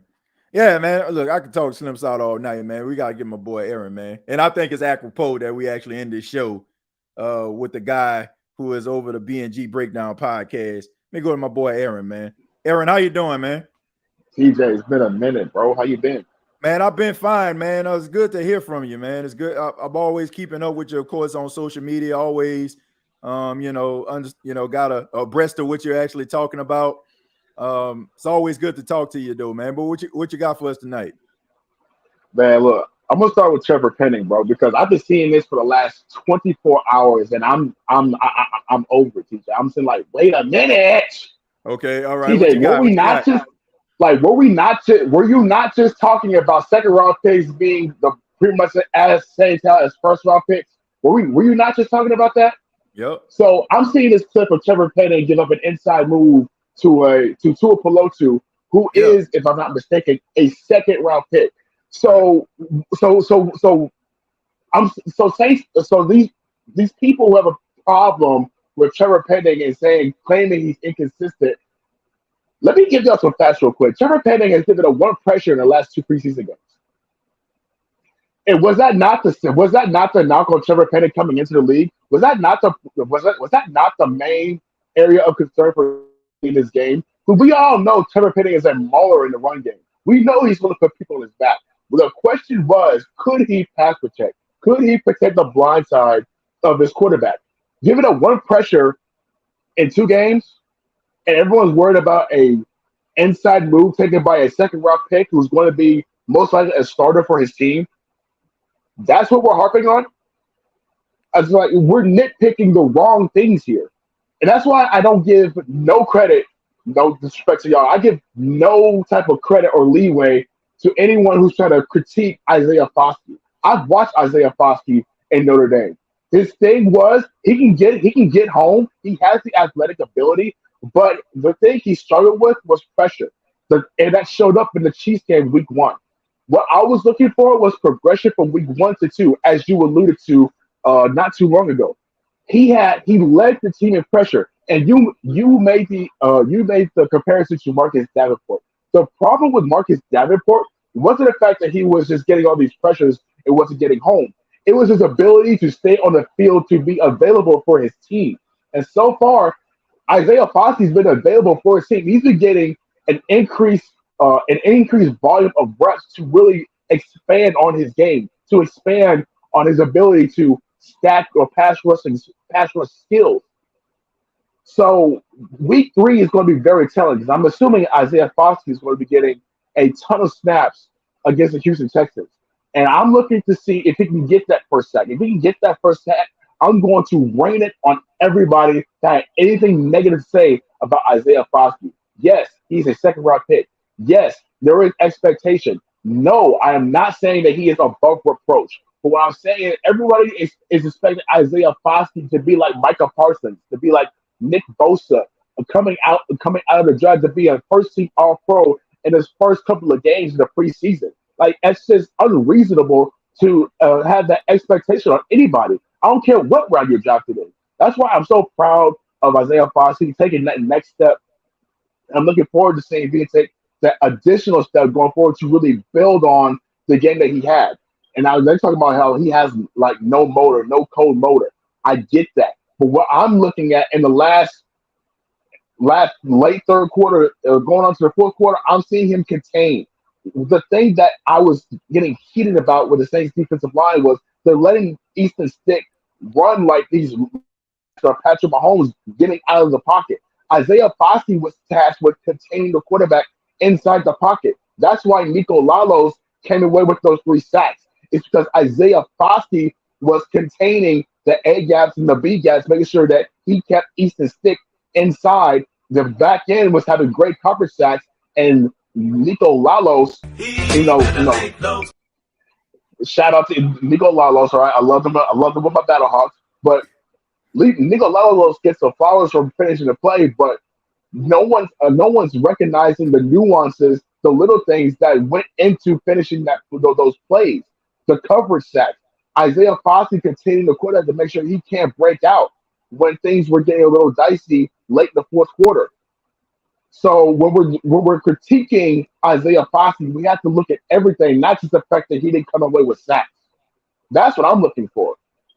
And speaking of these rookies, hey Aaron, can I jump in just for a second? Yeah, go ahead. Okay, so when it comes to Isaiah Foskey, I see what you saw, right? At Notre Dame, man, I watched this dude like straight up. And you know what I'm saying? Like, I actually, you know what I'm saying, one of the defensive linemen I got the privilege to interview at the combine. Smart dude. Like I've been on here. Like he reminds me of DeMarcus Ware. Like that, like his talents, his skill set, his ability to force these fumbles. He resembles DeMarcus Ware in my opinion. The pressures I have no problem with. But all I'm saying is, man, I'm seeing plays being taken off, man. And you two, like that's my biggest issue. I don't think, like I said, and I keep telling people, I don't think it's something that he can't overcome. And that's one of the main reasons I feel like Dennis Allen went off on him, because he sees something in him that is special. Like, you don't go off on, like, when we ever seen Dennis Allen just tool somebody up like that? That's the first time. And to be honest with you, I never seen him be as critical about a player as he has been to Isaiah Foskey. 2 press conferences, bro. The first one, he was like, yeah, I seen something, but I hope he gets, you know what I'm saying, we see more out of him. Then his press conference, he basically said, man, we pick you in the second round. You need to act like it. We seen that. Like, I ain't never, like, for him to do that, it tells you that there's something special about the dude. And that's all I'm saying. Like, he's special. So all I'm saying is, don't walk to the pile, man. You know what I'm saying? Like, and also just bring that same enthusiasm and energy. Like, I just feel like it comes and it goes. Like, it's light switch right now, Aaron. Now, it's 2 preseason games. That's why, you know what I'm saying, I ain't trying to panic or nothing, but it is concerning when you have a guy with that type of talent, like, you know, not you know, phoning it in a couple of times, especially like when you try to make an impression being in the league for the very first time. That's my only thing. I agree with everything you're saying as far as his skill set, talent, and what he can bring to the table. I definitely agree with what you're saying. Yeah, that's my whole point, man. But all I'm saying, that's my whole point about him. I ain't sitting up here talking about this. Like, I seen like some hotter than hot takes about this dude. Like, man, get this bum on my screen. Like, 2 preseason games. Like, I don't know about I will that. say this about Isaiah Foskey. Really hot, man. Go ahead. I will say this one last thing about Isaiah Foskey before I go into my next point. Whatever this tactic Dennis Allen is doing with Isaiah Foskey, it's working. Yeah, it's not. I mean, it's working slowly but surely, because the jump from week 1 to week 2 was noticeable. So whatever you're doing, DA, please keep doing it. I love that passion from DA. That's something we like you just said, to your credit. We haven't seen that. I haven't seen that from Dennis Allen. Like, that's the first time I've seen it ever get heated at anybody on live television. Right. Like, that's so encouraging. But as a guy who's going into his second year as a head coach with the Saints, I need that out of my coach. I need you to put fires underneath these guys' butts and get production out of them, because you are on the hot seat too. And I love what he's done so far in the offseason. I love what he's done so far in training camp. I love the fact that he's not, being complacent and letting these, these undisciplined penalties, these things slide. I love that from DA. Yep. But I will say this about the draft class. Yeah, but this draft class, though, I'm telling you, TJ, we got a good one. This is, if everything pans out right for these rookies, this may be the best draft class since 2017. Because, guys, every single rookie from this year's draft class flashed in yesterday's game. And here's why. Because Brian Brzee, he flashed with a fumble recovery. Right. Isaiah Foskey led the team in pressures with 4. I charted down to 5, but Pro Football Focus says otherwise. You've got Jordan Howden, who's making his name known on special teams as a gunner. You've got Jake Hayner, who should have had at least 2 touchdown passes, would have had 3 if Lucas Kroll, God, I'm so disappointed in him. He would have had 3 at the most if Lucas Kroll would have hit that seam route late in the fourth quarter when it was a third down play, because there was no one outside of the linebacker that was guarding him that would have been like an instant house call. My goodness. So he could have had 3. Then you had A.T. Perry, who showed incredible route savviness in his second preseason game. He should have came away with at least 80 receiving yards. You know, he knows where to go in the zone. He is great against man coverage. He's got an average of at least 1.5 yards of separation in his last 2 preseason games. And then you've got Nick Saldiveri, who has been very quiet for the most part, but he had 0 pressures allowed in yesterday's game against the Chargers, which is a big step up from his week 1 game against the Chiefs. His run blocking leaves much to be desired. He gave up 2 really bad run blocking reps. He needs to get better at that. But the bounce back in the pass blocking at the left guard spot is encouraging. I hope he continues to build on that. So every single rookie, TJ, they all flash. And that's so encouraging because we need that. We need that from Brazil. We need that from Jordan Howden on special teams. We need that from Nick Saldiveri because the depth at the offensive line is such a question mark. I came away so disgruntled and so irritated at the depth of the offensive line. These penalties, like Lewis Kidd, I'm not giving him any slack. This is his second year. He knows what to expect. He knows what's expected of him.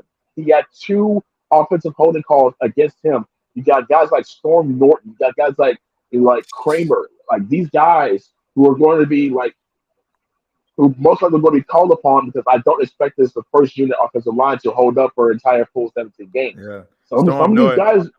Some of these guys are going to be called on, TJ. And we need these guys to step up in high pressure moments. You can't have these things, I don't care if it's preseason or regular season. The things you do in preseason are what's going to translate into the regular season. So if you can't get this right here, how am I going to trust you to do it when things actually count, when things actually are actually going to, affect what this team can potentially do in terms of their ceiling? It's absolutely unacceptable.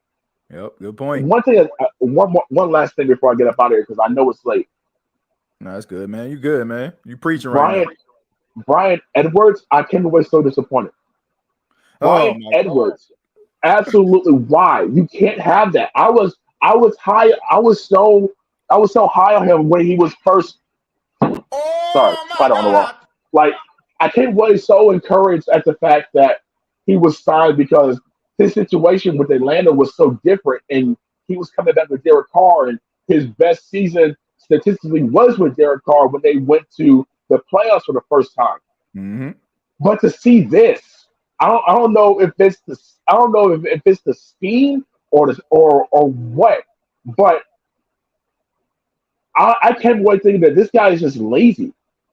Even when people were saying that he flashed in the week 1 game, I came away. I didn't get that impression from Brian Edwards. I came away that he was lazy. He wasn't, fundamentally sound. At this point in his career, he should know what to do in a certain situation.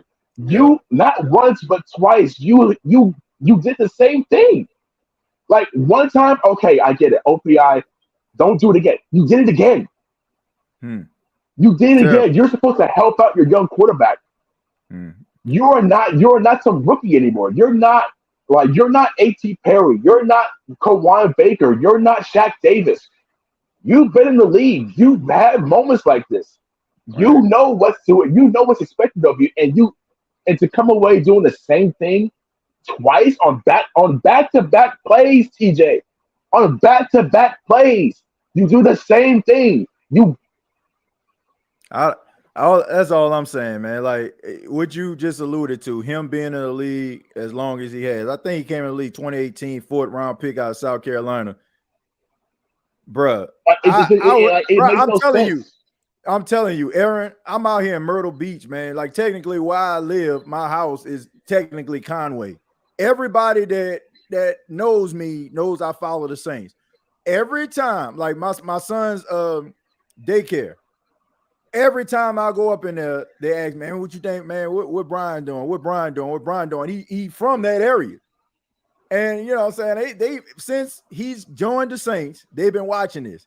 I guarantee you they're not gonna like this, but it's the truth. He looked like Slaw.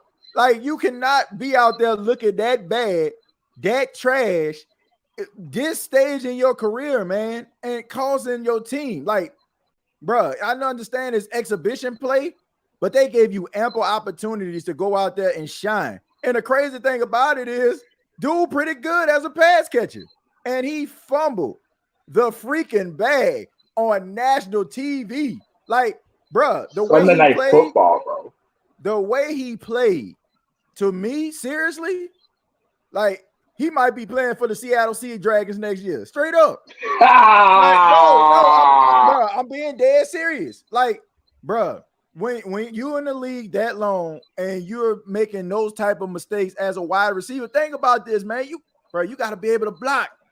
Why you think people get mad at Traquan, but why you think Traquan ain't never been out the door yet? Because of his ability to block. And this man out here, you got, man, bro, I'm telling you, this man, you might see my boy in the USFL or the XFL based on this performance, bro. Like on everything I love, man. The one guy that I knew that I don't agree that was inactive that game last night was Nathan Shepard. Nathan Shepard needed those reps, TJ, and I'm telling you why. I agree. That the week 1 preseason game, I went back and watched the all 22 film. He was not terrible, but he was the worst offensive lineman in comparison to everybody else. There was a third down play, I believe it was 3rd and 6 on the Patrick Mahomes scramble. Nathan Shepard was the last one to get off the line of scrimmage. When that ball was snapped, he was the last guy that was just frozen stiff.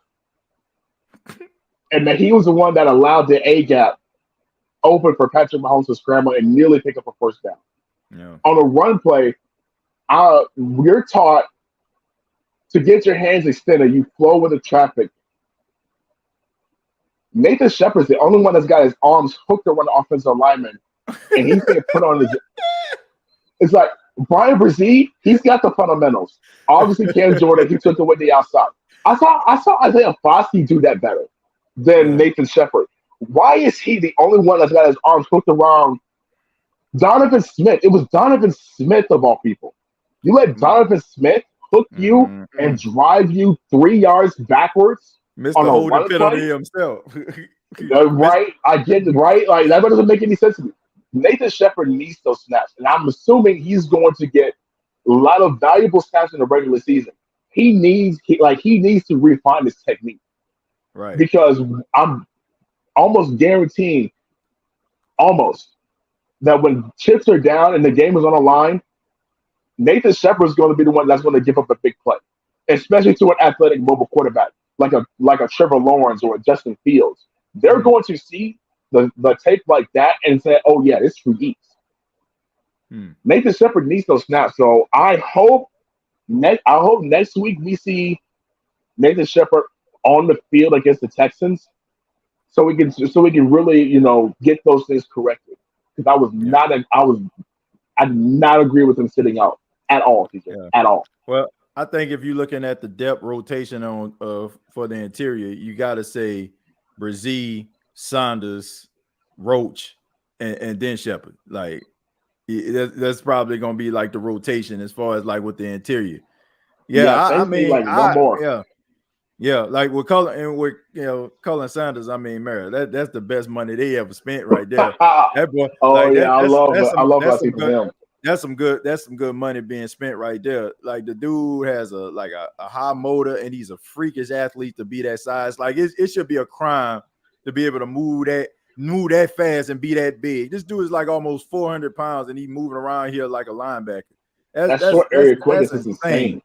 That is insane. Like, did you see that pressure he put on Easton Stick? I think it was in the red zone, and it was third Payne down. Turner got the initial pressure. He forced the double team of a left guard, and he flushed out to his left. Yep. I'm like, what? Wait, it's like, was that a linebacker? Oh no, that's Saunders. Man, I'm like, hold up. And the crazy thing about it was Easton Stick was trying to run away from him, and he was like jetting it. He's losing ground. I know Easton Stick had to be like, man, like, holy crap, man. How did he probably saw him and was like, man, I knew I could get past because he tried to take off But when he seen like that recovery speed, my goodness, he was like, "Man, me throw this away." It's like there's no way. That thing in a stance. I'm like, man, this dude's gonna be something special, man. No doubt about it. But hey, I agree. Aaron, man, thank you so much for chiming in, making some really good points. Before you go, man, let everybody know about the B&G Breakdown podcast for those that don't. All right, guys, check this out. I know I haven't posted a lot of content lately, but TJ just said I got a new job, man. I got a new job. Hey, I just started. Congratulations, man. Appreciate it. I'm enjoying the work. So that money is going to be going towards my channel within the next 3 weeks. So you won't see too much on just a live streaming, but I will be posting more content. It's a B&G Breakdown podcast. I started it almost 2 years ago now, and it's because of this man right here, y'all. TJ is the one that got me into the game in the first place. So everybody, give love to TJ. Give love to TJ for what he does here. I think Nick may be the standard on Twitter, but TJ's the standard here on YouTube, and I stand 10 toes down on that. The B&G Breakdown podcast. B&G Breakdown podcast. Go ahead and search that up on your YouTube search bar, youtube.com. So it's B&G Breakdown. I also got a Facebook page. It's where I mainly post most of my stuff. If you guys are over there, facebook.com. So it's B&G Black and Gold Breakdown. You guys are going to enjoy the content. It's fire. I love what I do. Love what I can do for all you guys. Even if you guys have some really questionable takes, I love debating. Like, I love this. I breathe this. Like I live for these debates. And I'm not perfect. I'm not above reproach. TJ, breaking news. Washington just snapped the Baltimore Ravens preseason win streak. Wow, that's crazy, man. Wow, was it 20? It was 24 straight games, right? Yeah, a game-sealing interception. Wow. It's over. That's crazy. I'm going to have to write about that. I got to write about that. All good things must come to an end, man. But that's just a testament to how good the Baltimore Ravens depth has been in selecting players, man. So I don't think that's never going to happen again. I doubt if we ever see anything like that. That's probably going to be one of them. That's probably going to be like one of them things like the Yankees, winning streak, you know what I'm saying, that's back from the 1920s or something. Like, you probably ain't gonna never see no team winning 24 straight preseason games.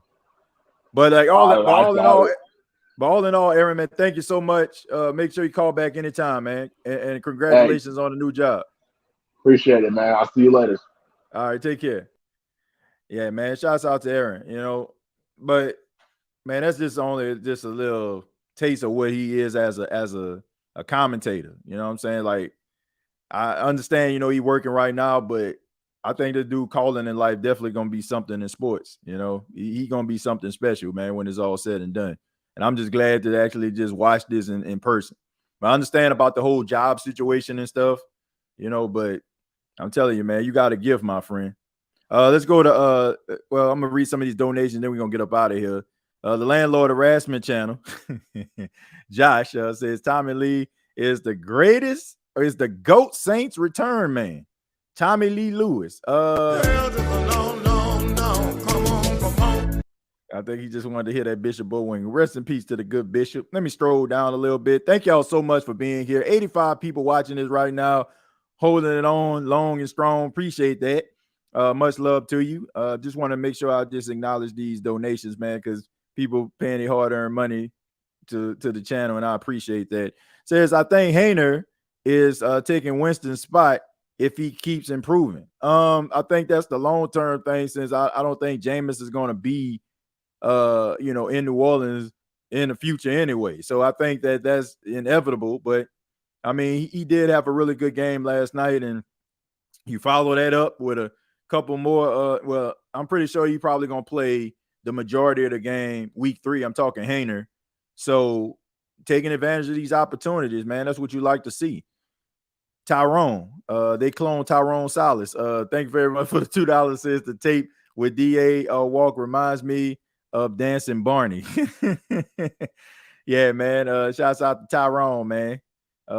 Yeah, I mean, look, I think that it was funny. I couldn't believe that I actually had that clip. I thought, like, when I was like kind of dumping like the little sound bites and stuff like that, I thought it got lost. But when I actually pressed on it, I can't remember who it was that asked me to do it. But when I heard that Beyonce, man, I almost lost it because I thought the Cleanup Woman was the song that was available. But when I heard that, I almost died. Let's see. Hoodie, thank you very much for 199. Say, yeah, I like the argument about Saquon Barkley, Aaron. Yeah, man. Look, Aaron, like I said, man, Aaron is the future of Saints football, in my opinion. Like, it's only a matter of time before he's doing something really, really special, man. Hoodie, you also. Like, shouts out to all the channels out there, that's working really hard and believing in your dream and trying to keep that dream going. Man, there's a lot of things in life that can stop you from, achieving these dreams, life and, family and stuff like that. And that stuff is important. But, like, man, so many gifted Saints fans out here that's starting channels. I'm just happy like that, I'm happy to see the consistency that I'm seeing. And also like just the wall-to-wall coverage about the New Orleans Saints, because we all know that the national media, a bunch of haters, don't really want to really cover the Saints. And, that's why, everyday people, that just love this team, starting podcasts is the wave. If they're not going to tell the world about our team, let us do it. Otobe Ojo. Oh my God, Otobe Ojo, best receiver of all time. Who in the hell wrote that? No. Otobe Ojo.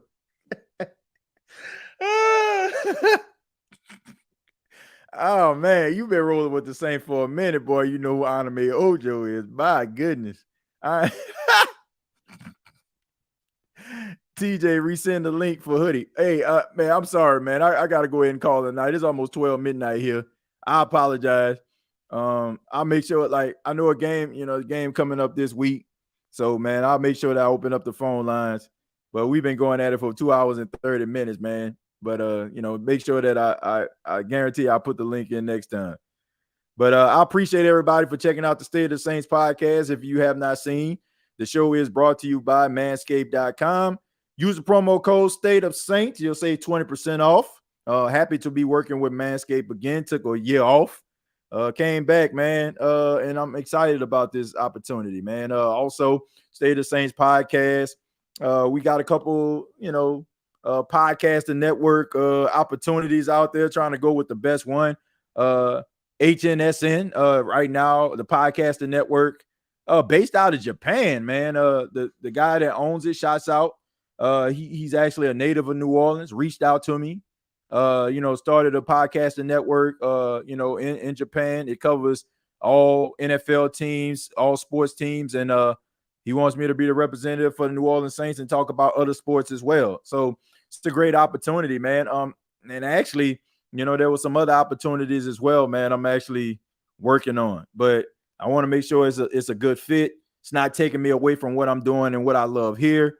But as long as I'm here, man, I mean, some great blessings coming through, this season, working with Coastal Carolina this season, going to the games, being able to cover them, learning something new with that, starting the Therapy Couch podcast every Friday and doing this and also the Gumbo Pot, man. I mean, my hands in a lot of cookie jars, but I enjoy the work and I'm excited about giving you all just great content, man. And, I'm just looking forward to having a really good 2023 season for these New Orleans Saints to be able to talk about, because Lord knows I am tired of talking about this team not being good. I'm sorry. I'm tired of it. I done had enough of that in the 90s, and I ain't trying to go back to it in the 2020s and, and I want to be like, with the first pick of the 2042 NFL draft, the New Orleans Saints select Paxton Pac-Man Jones, Coastal Carolina.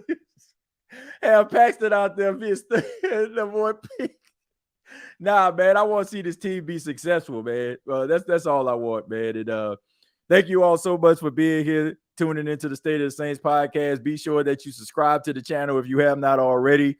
Look, I don't know what to tell you, man. If you ain't have fun on this episode tonight, man, you need to check your pulse. If you don't think that the State of the Saints podcast is one of the best Saints podcasts out there, I don't know what's wrong with you. If you're not fired up at listening to the young Saints fans like Mike and listening to passionate fans like Slim Southern, and all the people in the chat, my boy Jerry. If you ain't motivated and excited about that, I don't know what to tell you, man. We on another level over here on the State of Saints podcast. We have a good time. We're interactive, and we love our team, man. So for all those bandwagon fans that just kind of, just on board trying to ride the wave, like we don't need you over here, okay? What we need over here on the State of Saints podcast, we need some dogs over here. That's what we need, man. Let me find the soundbite real quick. Man, we need some straight up 100% It's all dogs. dog around this mug.